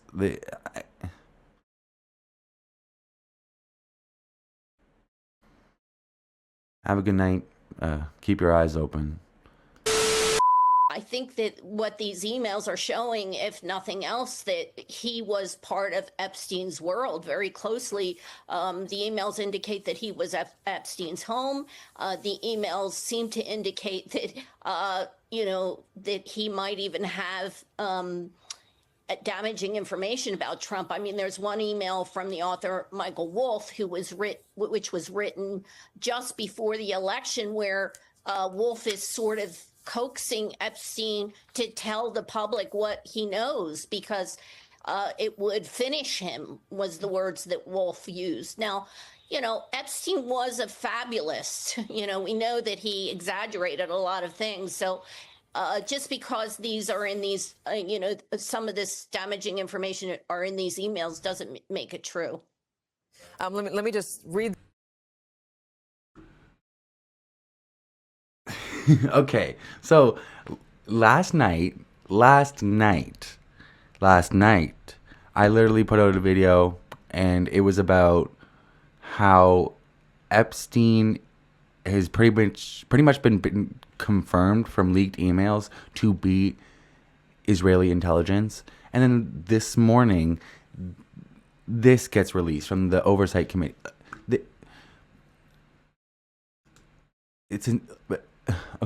From Oversight Dems. Breaking. Oversight Dems have received new emails from Jeffrey Epstein's estate that raise serious questions about Donald Trump and his knowledge of Epstein's horrific crimes. Read them for yourself. It's time to end this cover-up and release the files. So I pulled them up. And this is just fucking... Alright. So... original message... Who fucking uses... I mean, it's 2011. Okay. So, from Jeffrey Epstein to Ghislaine Maxwell, I want you to realize that that dog that hasn't barked is Trump. Victim redacted. Spent hours at my house with him. He has never once been mentioned. Police chief, etc. I'm 75% there. And then from Ghislaine, to Jeffrey Epstein, in importance high, like she says, I have been thinking about that, ... So, hey, what the fuck? This was in 2011, way before Trump even started campaigning or running for any type of office. So, the dog that hasn't barked is Trump. Blank spent hours at my house with him. He has never once been mentioned. Police chief, etc. I'm 75% there. 75% where? I know he's a corpse, but are you 75% there to turning him in? Because you got the goods on him?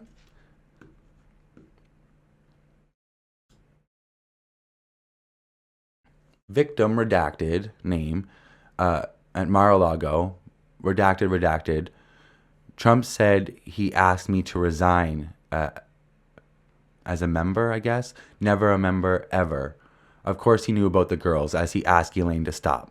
So this goes along with, and this was from Jeffrey Epstein to Michael Wolff in 2019. So Michael Wolff is the biographer was the biographer of Jeffrey Epstein. I'm pretty sure he was going to do Trump as well. He was like, that motherfucker's been everywhere. I trust him as a journalist, but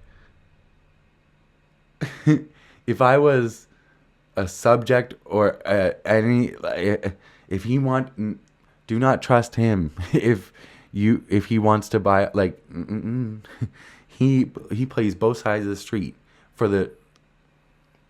he'll play both sides of the street to get the truth out, which is important. But I'm just saying, he does his job and he does a good job. But these emails are kind of like, wait, what? A lot of people feel like it's kind of incriminating for him, but I don't believe that. He's a journalist. He's gonna say, and he has to make the subjects of his story make them trust him, and they should never have done such a thing, because it's stupid. You don't trust a journalist. Okay. So back in when all the Epstein stuff was coming out, Trump said that he asked Epstein to resign for some reason. He asked him for some reason because he was like, I didn't know about the girls, but I asked him to resign. And as soon as I found out, I asked him to resign. This is saying Trump said he asked me to resign. Never.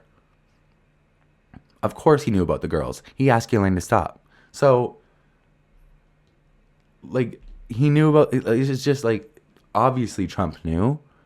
He asked Ghislaine to stop. And recently on Air Force One, Trump said that he was mad at Epstein for stealing girls as if they were his property from off of Mar-a-Lago.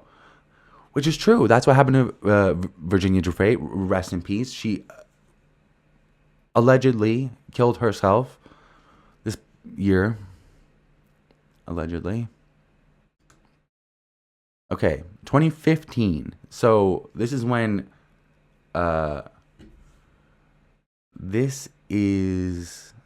Trump was still campaigning, I think, or he was starting to campaign.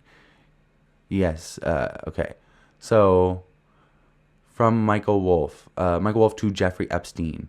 I hear CNN planning to ask Trump tonight about his relationship with you, either on air or in scrum afterwards.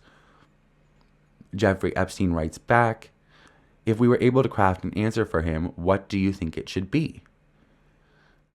And then Michael Wolff writes back to him,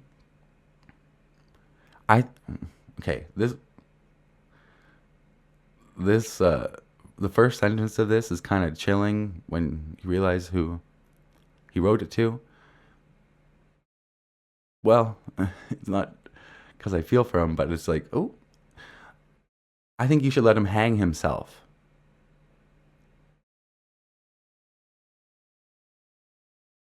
Figure of speech, and it's just like, oop. If he says he hasn't been on the plane or to the house, then that gives you valuable PR and political currency. You can hang him in a way that potentially generates a positive benefit for you. Or, if it really looks like he could win, you could save him, generating a debt, of course. It is possible that when asked, he'll say Jeffrey is a great guy and has gotten a raw deal and is a victim of political correctness, which is to be outlawed in a Trump regime. So, this is Michael Wolff is trying to nudge Jeffrey Epstein to expose him. Take them, it's like the kind of mentality, if you're going down, take everybody else with you. Why the fuck wouldn't you? This is insane. So, Jesus fucking Christ.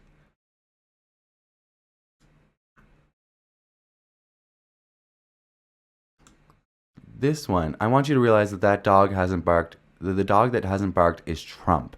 Victim's name redacted. Spent hours at my house with him. He has never once been mentioned. Police chief, etc. I'm 75% there. And then Glenn says back, I've been thinking about that. ... Also, is Jeffrey Epstein illiterate? The grammar is so bad. I mean, the grammar is... But,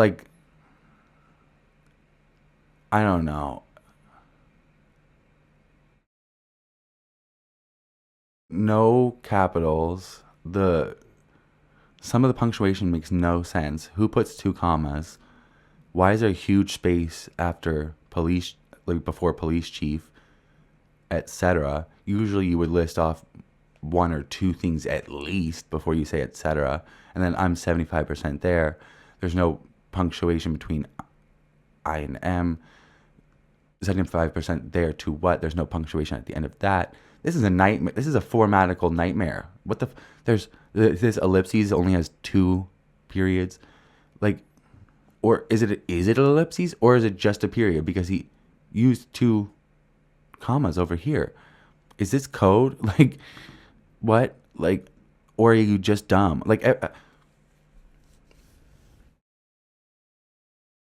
the more that comes out about him, I'm like, was this guy like? They say that he was like a genius or whatever, like blah blah blah blah, whatever. But like, was he or was he just like a spy?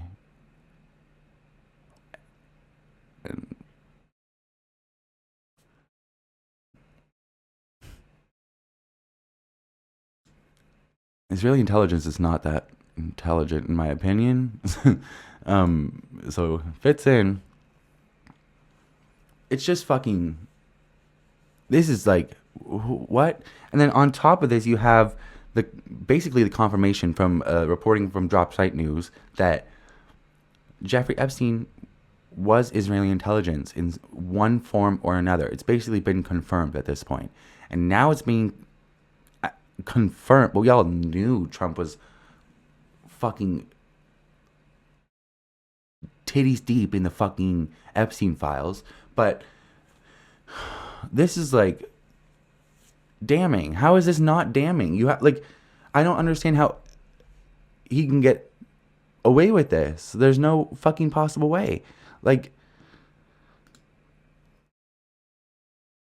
victim's name redacted, Mar-a-Lago redacted. Trump said he asked me to resign. Never. Of course, he knew about the girls. He asked Glenn to stop.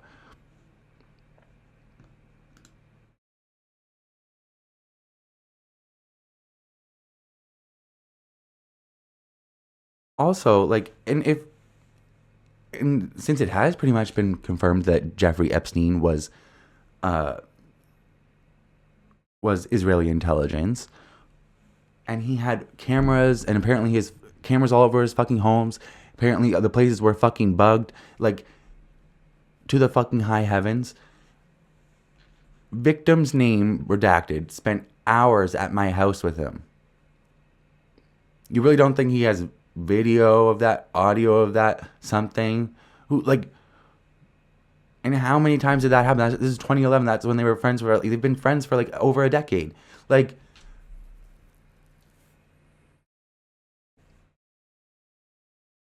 and if he did have that, if that is true, which it seems like it probably is,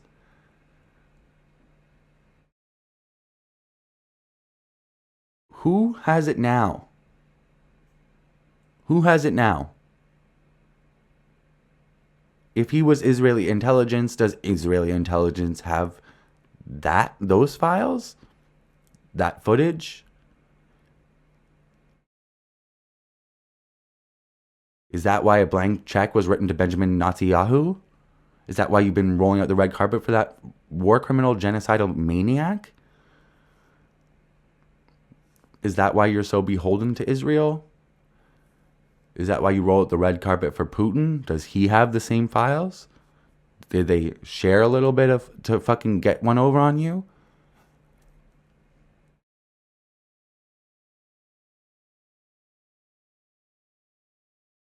It's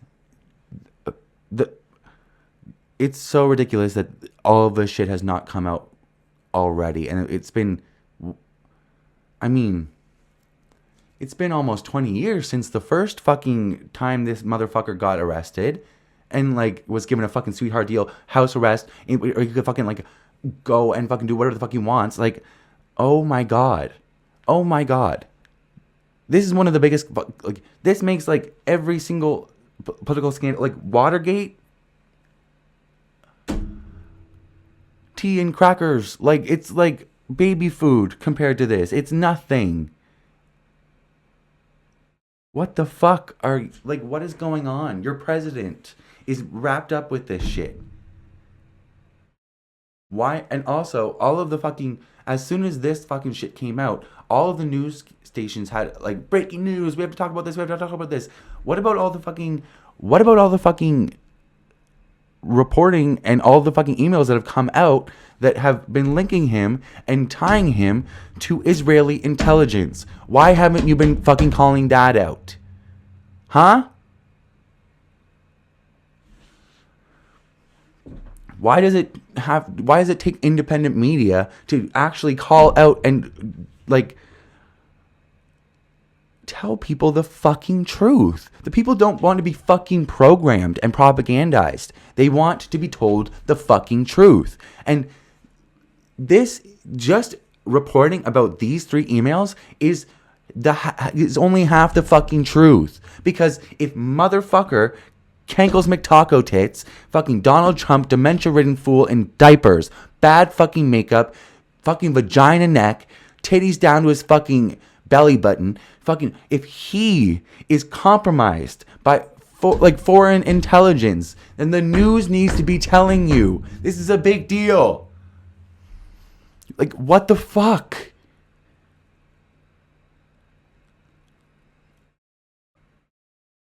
Keep your eyes open, because what the fuck? Okay, so once again, Megyn Kelly is on some bullshit because she is the eternal idiot. And she has some just my. She has some great, amazing intellect to share with us today. So let's watch them react. This dumbass bitch. As for Epstein, I've said this before, but just as a reminder, I do know somebody very, very close to this case who is in a position Who?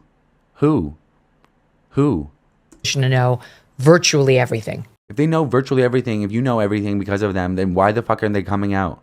Unless they are a prosecutor with the DOJ, and even if then, they could still come out now because they're gone. It's been so long. You should, what do you mean, virtually everything? What? Why are people sitting on information about raping young girls? You're sitting on information about a international sex trafficking ring? Why? Don't you think that is morally corrupt? Bankrupt? Not everything, but virtually everything. And this person has told me from the start, years and years ago, that Jeffrey Epstein, in this person's view, was not a pedophile. This is this person's view, who was there for a lot of this, but that he was into the barely legal type. Unless you fucking say 18, which is barely legal, 18, 19, 20, that's what barely legal means. So unless you say one of those, an age in that range, I'm going to punch you in the throat, you horse face looking bitch. Fuck you. What are you talking about? Like, he liked 15-year-old girls. Are you actually having this discussion right now? Are you actually having this discussion right now, Megyn Kelly? I am so tired of having, actually, it's actually called a pedophilia, and if you rape a 15-year-old girl, it's not a pedophile. You're really differentiating between the definitions of raping children, minors. That's the hill you're gonna. Wow. Okay. And I realize this is disgusting. I'm definitely not trying to make an excuse for this. I'm just... So, wait. You realize it's disgusting. You're not trying to make an excuse for it, but you're saying it out loud as if it's... giving you facts.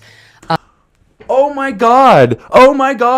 You're not giving facts, you fucking ugly bitch. What are you fucking talking about? What are you talking about? Oh my God. Just gonna give you the facts? The facts were that he was an international sex trafficker of children, minors, people under the age of 18. What you just said, barely legal type? I'm pretty sure that's not what barely legal means, you idiot. What are you talking about, you fucking dipshit? The facts is that he is a rapist. He raped children. We don't need to sit here and debate that he's not a pedophile because he's a fucking pedophile, okay? Just because it's not the exact clinical fucking term does not mean that colloquially we would all call him a fucking pedophile. He raped children. People under the age of 18, those are called minors. Megyn, shut the fuck up. I think you'd be singing a different fucking tune if it was your children who were raped by those old ugly ass fucking men. That he wasn't into 8-year-olds, but he liked the very young teen types. There's no difference. There's no difference to everybody with a conscience. Everybody else who has morals and values, principles, and a conscience, and like, a soul. There's no difference to us between a 13 to 15-year-old and an 8-year-old. There's no difference to me, okay? It's all fucking deplorable, disgusting, demonic, gross. What are you talking about? Why are we at this stage in this timeline where we cannot all just agree that raping children is bad? That What could are you pass for talking even about? younger than they Like, were, but would look I'm sorry, but like, legal to a passerby. And that is what yeah, look legal. Like, okay. All the people that worked for him is who he's talking. The passersby, who is he talking about? He had a private jet that he owned. He had his private owned island. He had a brownstone in New York that was fucking, that he could do whatever the fuck he wanted in. He could have fucking Israeli spies stay there for weeks at a time. He could have the fucking prime minister come in and rape girls all the time. He can have the fucking president in there all the fucking time. He can have whoever the fuck he wants over. Like, meanwhile, he's on house arrest for fucking raping children. The first time. Like, what the fuck are we doing? Like, what is this society? Why can't we not all agree that raping children is bad? I will keep on fucking saying, I'll scream it what from I the believed, and that was rooftops. what I reliably was told for many years. I'm sorry. I keep on hitting, no, I'm not sorry. Like, And it wasn't until we heard from Pam Bondi that they had tens of thousands of videos of alleged, forgive me, they used to call it kiddie porn. Now they call it child sexual abuse material. okay, nobody ever called it kiddie porn other than like weirdos and like maybe colloquially, but you just said kiddie, which was like maybe what like people would call it, but that's not the legal definition. It was called child pornography, not kiddie porn. That's like, let's not dress up these disgusting fucking things with, and that's why they changed it from child pornography to child sexual abuse material, because you can't, like, what, it's not pornography. Like, pornography is for fucking pleasure. Like, it's On his computer, that for the first time I thought, oh no, he was an actual pedophile. I mean, only a pedophile gets off on young children abuse videos.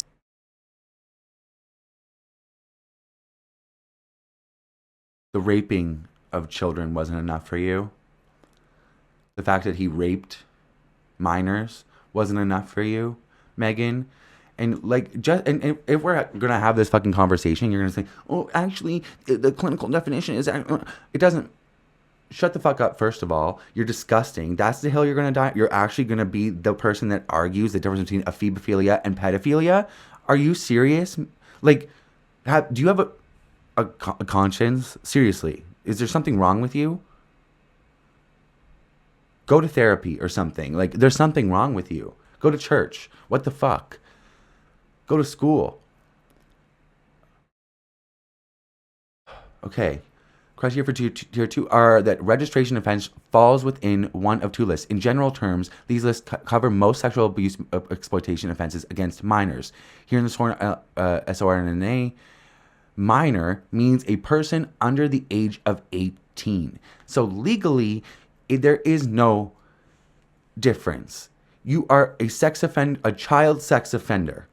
There's no difference legally. You're a sex offender of children. You raped children. You raped minors. There's no, you want to, oh, he wasn't a pedophile. Okay, well, there's no legal definition of pedophile. Pedophile is a clinical definition that is used to treat people. But we're not trying to treat them. We're trying to lock them up.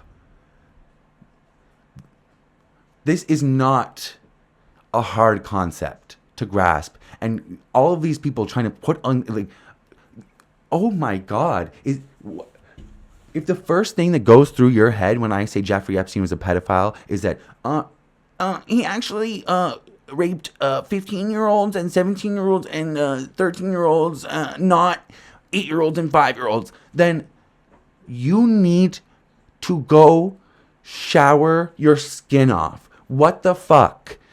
Hello?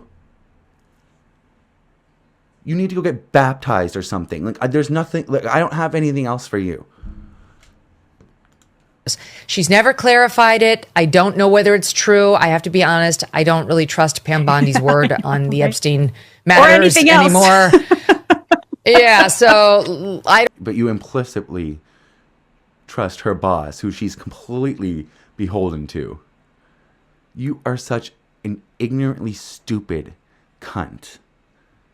don't know what's true about him, but we have yet to see anybody come forward and say, I was I was under 10. I was under. Why is this woman nodding along as if she just dropped some knowledge? No. No. The only people that make that argument are usually pedophiles. In my personal experience, I mean, I'll let Destiny. So, Megyn, what? And who is your friend who was very privy, who had virtually all the information, knew everything, and is making this argument as well? Like, maybe you should take a second look at your friend, because they're probably guilty too. You're 14 when I first came within his. You know, I wasn't under 10. I was like 14. Is there a difference, Megyn? Is there a difference? What the fuck? Is there a difference?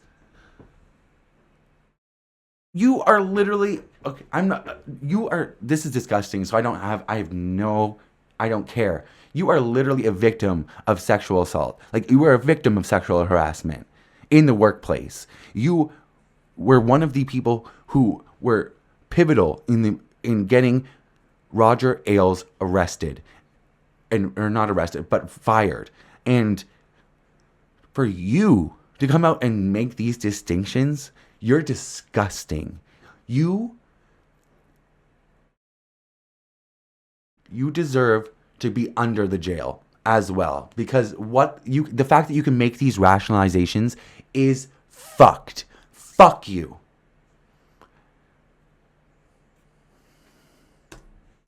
Purview. Look, you can say that's a distinction without a difference. No, it's not. I think there is a difference. Yeah. There's No. What the fuck? Who is this bitch? Who is this bitch on the right? Send her to jail too. What the fuck? a difference between a 15-year-old and a 5-year-old.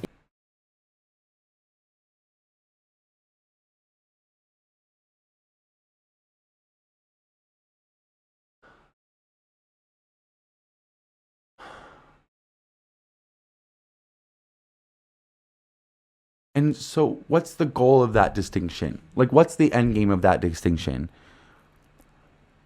We can't call Jeffrey Epstein a pedophile? Why? Does it hurt him? Does it hurt his friends? Does it hurt your feelings, Megyn? Does it make you uncomfortable? Does it, if he was, because like, do you have to make that distinction in your mind? Because if he was a pedophile and he was best friends with your Lord and Savior, Donald Trump, for 15 fucking years, then maybe he was caught up in some fucking pedophilia. Do you have to, is that how you rationalize things? You evil cunt? What the fuck is wrong with you? I saw this earlier and I literally just started Twitter. I don't have any, I just was mad. This bitch has been proven herself to be one of the most idiotic people to ever hold a press pass ever since Trump berated her, and she turned around to support him like a dipshit.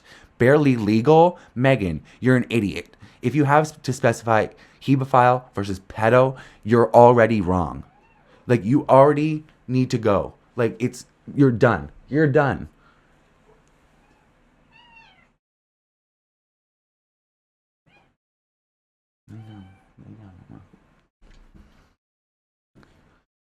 All right, so I just wanted to go through, and if you haven't been paying attention to the 24, or not even like 24 hours news, but like politics, political news for like, a lot of people just started paying attention in the past like 5 years, I'll say. So, and as somebody who's been paying attention for a while, I remember back in the day when Megyn Kelly was forced to ask a few questions to Trump, and Trump did not like them. And in return, Well, let's watch. Involving yours truly and presidential contender Donald Trump. You've called women you don't like fat pigs, dogs, slobs, and disgusting animals. Your Twitter account... Only Rosie O'Donnell. The fact is, she asked me a very inappropriate question. She should really be apologizing to me. You want to know the truth. You could see there was blood coming out of her eyes, blood coming out of her wherever. I said, how much of this do you... If somebody ever said that about me or somebody I cared about, because they asked her a simple question, asked him a simple question, I would be so fucking angry. And Megyn Kelly basically shakes her ass for the dollar for this man. She is a mega Trump supporter. I have zero respect for Megyn Kelly. I don't think she's very good at what she does. What was that, Trump? Coming out of her eyes, blood coming out of her wherever. I said, how much of this do you take? I have zero respect for Megyn Kelly. I don't think she's very good at what she does. I think she's highly overrated. Trump, who is the... This do you take? I have zero respect for Megyn Kelly. I don't think she's very good at what she does. I think she's highly overrated. Trump, who is the front runner, will not apologize. And I certainly will not apologize for doing good journalism. Firing off a series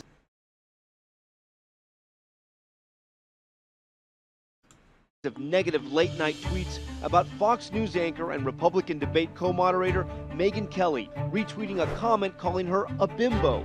On Tuesday, Fox News chairman Roger Ailes demanding an apology from Trump. It's a very small element in my life, Megyn Kelly. I don't care about Megyn Kelly, but no, I would not apologize. She should probably apologize to me, but I just don't care. But Fox News has had enough, pulling the interview after Trump ridiculed its political coverage and its anchor Megyn Kelly yet again, calling Kelly a lightweight on Twitter Tuesday. Bizarre, because I became the story. He was so very focused on me that I became the story, and you never want to be the story when you're a news person. You want to be covering the story. So it was truly like an Alice through the looking glass experience. The showdown that didn't happen, Trump and co-moderator Megyn Kelly remaining civil after their epic battle at the first debate. Mr. Trump, hi. Hello. How you doing? Nice to be with you, Megyn. Great to have you here. You're looking well. You're looking well. As are you. If Trump is a sexual predator, then it's a big story. You are fascinated with sex and you don't care about public policy. Me? Now, that's Really? what I get out of watching you tonight. You know what, Mr. Speaker, I'm not fascinated by sex, but I am fascinated by the protection of women and understanding what we're getting in the Oval Office. Yeah, until he wins the Oval Office, and then you will shake your ass for him. Bend the knee, capitulate. You don't fucking care. You have no values. What do you stand for? You won't even stand up for yourself. Are you not embarrassed? Are you not do you not have any shame? Ew. Stand up. Ew.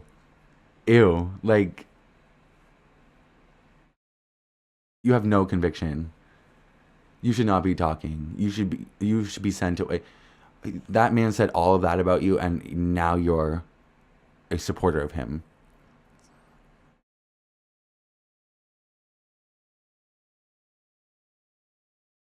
You're a dipshit. You stupid dumb heifer. What is wrong with you?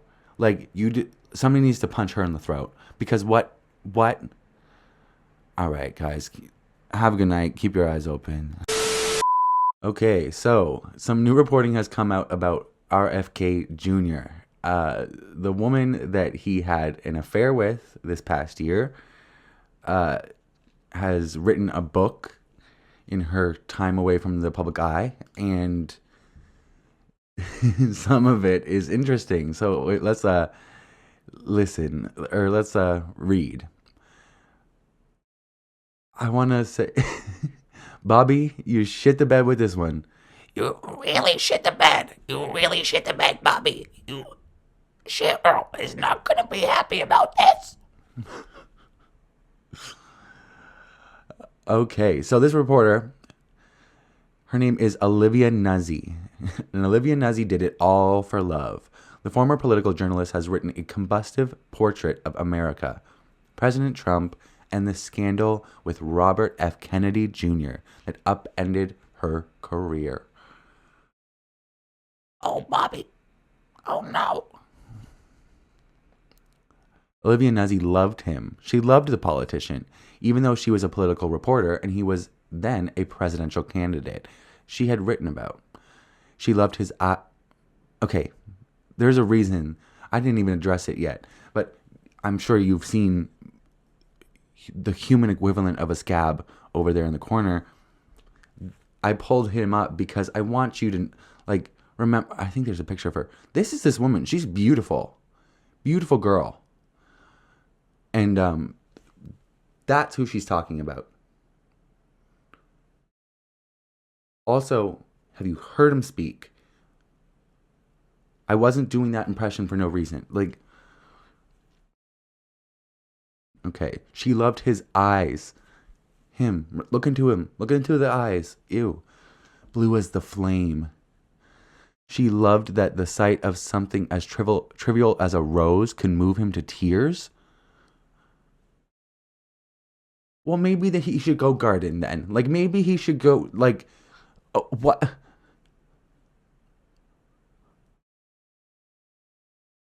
I'm moved to tears every single time he talks because it's excruciating. Not only because it sounds excruciating, because it sounds like he spent his formative years swallowing gravel, but also because of the slop that comes out of his mouth.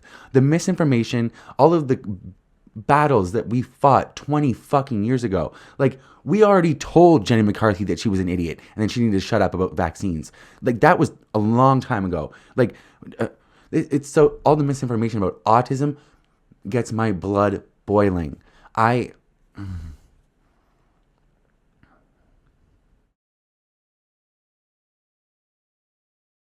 my God.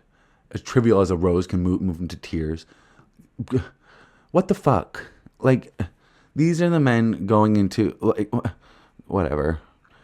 Can move him to tears. She loved his insatiable appetites and his particular complications and particular darkness. The Secretary of Human Health and Safety, everybody. Give it up. Like, oh my God. Okay. But she said, I love you, only after he said it first. He called her Livy and wrote her poems. Oh my God. How much do you want to bet that those were fucking... Oh my God. Just so hard to get through. Oh my God. I can't even think about hearing him speak off the cuff is bad enough. I can't even, like, his thought out words in a poem. Ugh. Oh, Bobby. Roses are red. Violets are blue. He said he wanted her to have his baby. He promised to take a bullet for her. In case you're unaware, RFK Jr. is married currently. Cheryl Hines, I believe her name is. She's an actress. She was the wife in that Larry David show. People are going to get mad at me for not knowing the name. I'm sorry. The crotchety old white guy comic. Like, that's how I identified him for a long time. Larry David. Sorry. He said he wanted her to have his baby. Ugh. What is with the... We need to, like... I know it's, like, a human, like, biological thing for, like, wanting to reproduce, but also, like, these MAGA men and their, like, obsession with reproduction is weird. Weird. I'm looking at you, Elon Musk. 13 children with 84 different women. Like, I know that math doesn't make sense, but still, like, oh my God. This is what Nuzzi writes in her book, American Canto. I don't know what that canto means. Never naming the politician who readers will deduce is Robert F. Kennedy Jr. At the height of the 2024 presidential campaign, Nuzzi seemed to have a digital affair with Kennedy that revolved around texts and phone calls. Imagine how terrible his garbled ass voice sounds over the phone. You better hope he had good connection, because it's like he already sounds like he has bad connection, just like in person. Wow. She had a digital affair that revolved around texts and phone calls. The revelation derailed her career, led to her firing at New York Magazine, and precipitated a very public explosion of her relationship with another prominent political journalist. Kennedy tried to brush her off, saying he had met her just once for the hit piece she wrote and through his support behind Donald J. Trump, eventually becoming a cabinet secretary in his administration.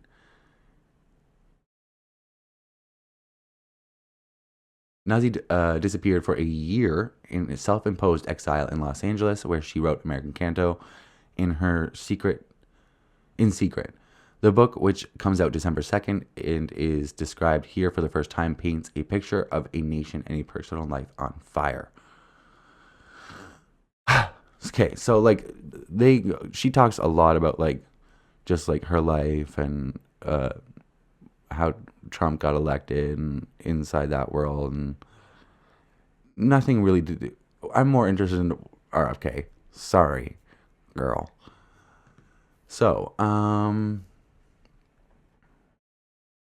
Nazi says in the book that her romantic entanglement, we need to like get rid of that word.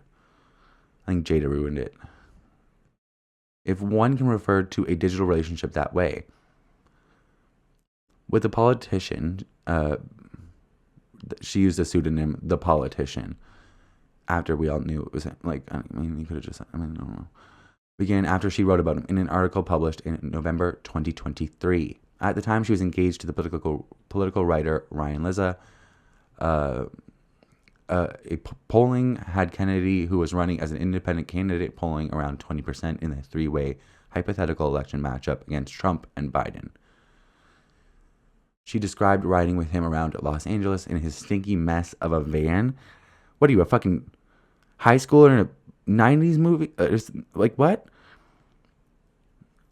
As he drove recklessly, he is, on the road and yelled at his dogs. What? She writes that the first few times Kennedy said he loved her, she did not say it back, yet she knew she felt the same. I love him, I thought. Oh no, I love him so much. Oh no is correct. They spoke often and were intimate enough for her to... Okay. Before they were like, if you can call an online relationship that way, but they were intimate enough for her to see him flossing his teeth. His dop kit overflowing with prescriptions. You're going to try, and then she goes on to say that they did not consummate the relationship. But like, the only way I believe that is if he couldn't get it up. But he looks like a Blue Chew motherfucker. He looks like he like snorts Viagra. She writes, overflowing that with prescriptions. She writes that despite being sober for decades, Kennedy told her that he still uses psychedelics. Robert F. Kennedy Jr. told her that he still uses psychedelics and even smoked DMT, a powerful drug on which people are known to have what feel like near-death experiences. The motherfucker smokes DMT. Hell, what? They chose favorite parts of each other, she writes. He chose her mouth. She chose his nose. They shared a common language, common skepticisms, common ideas about what was beautiful.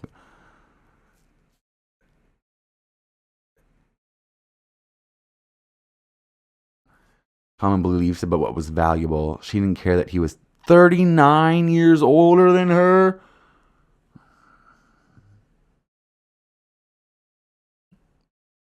We're like, she's like in her 30s. It's okay. Yeah, I know. Yeah. I understand it's legal. Sorry. Legal doesn't mean appropriate. Like, legal doesn't mean needed.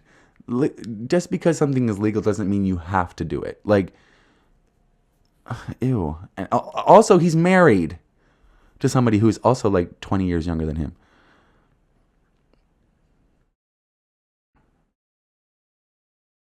She describes providing him with advice about how to manage campaign issues, including the impending news that Kennedy dropped a bear carcass in Central Park. Sorry.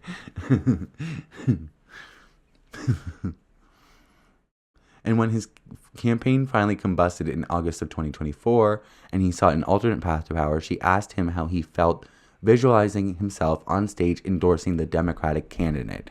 Nauseous, he replied. In August of 2024, the Democratic candidate was Kamala Harris. So, according to Robert F. Kennedy Jr., he felt nauseous about potentially endorsing Kamala Harris.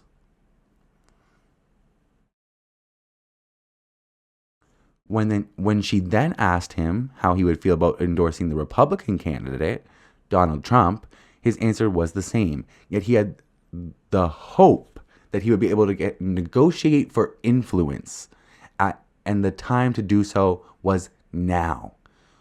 You disgusting little pig-headed bitch. Fuck you, Robert F. Kennedy. We all knew that you just made this like weird fucking switch, desecrate your fucking name for influence and power. Like, are you fucking kidding me? That's exactly why nobody wanted to fucking vote for you. Like, what the fuck is wrong with you? Motherfucker. You have a bank account that could choke a bull just because your name is Kennedy. Your family, like, the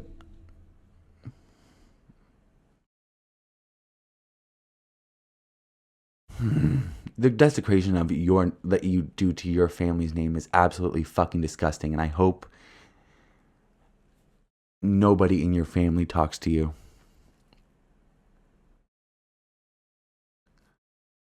Okay, I think that was it, but goddamn. So, okay, I think I skipped a little bit over. I think we need to go back a little bit. She writes that despite being sober for decades, Kennedy told her that he still uses psychedelics and even smoked dimethyltryptamine or DMT, a powerful drug on which people are known to have what feel like near-death experiences.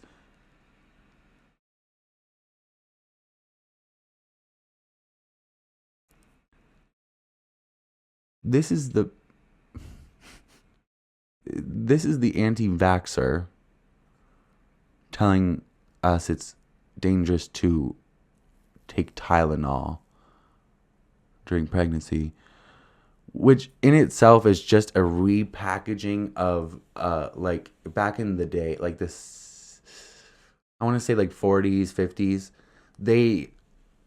their hypothesis, and by this I mean like psychiatrists and psychologists, whatever, people who studied child development and whatever, their hypothesis about the cause of autism, which there is no, like, you're born with it. Like, there's nothing that causes it, that nothing makes you autistic in your life. There's no external, like, that's not how it works. Anyways, the hypothesis that they had back in the day was that something the mother had done during infancy or the newborn stage, or like the baby stage, something that she had done led to this result, whether it was she was unloving or distant, cold, blah, blah, blah, blah. And it was just a way to blame mothers for a child's condition that they're born with. And it's also like, it was also a very lazy way of trying to treat somebody, like just blaming that, and they're like, oh yeah, okay. And then they also kind of like, after that, they were like, didn't focus on treating, they just focused on blaming, and it took a while for things to change. and it took a lot of some badass mothers who refused to like accept that bullshit and taught their children. They were forced to take on a teaching role because the resources were not there. And all of that Tylenol during pregnancy, blah, blah, blah, blah, that bullshit is just a repackaging of blaming mothers for autism. And people can say, oh, he's talking about blah, blah, blah. No, this motherfucker is basically a fucking eugenicist. Fuck him. He has no idea what the fuck he's talking about. He has no medical degree. He was an environmental lawyer. He has no idea what the fuck he's talking about. Fuck him.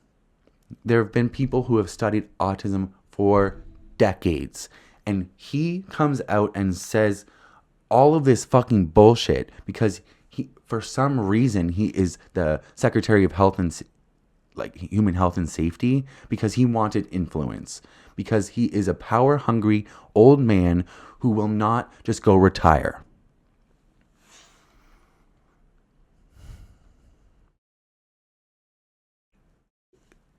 I highly recommend a movie from HBO. It was a TV movie with Claire Danes.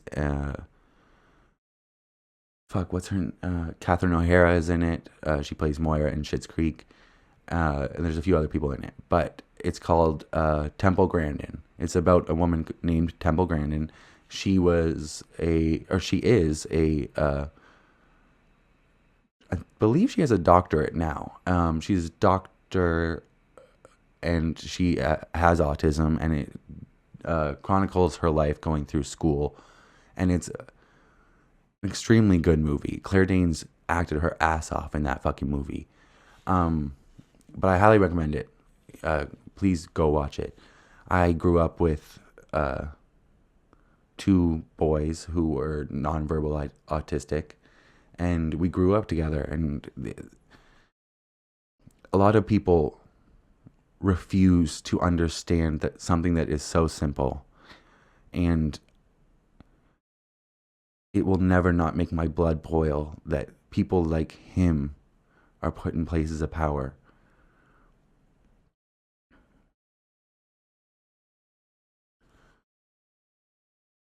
All right.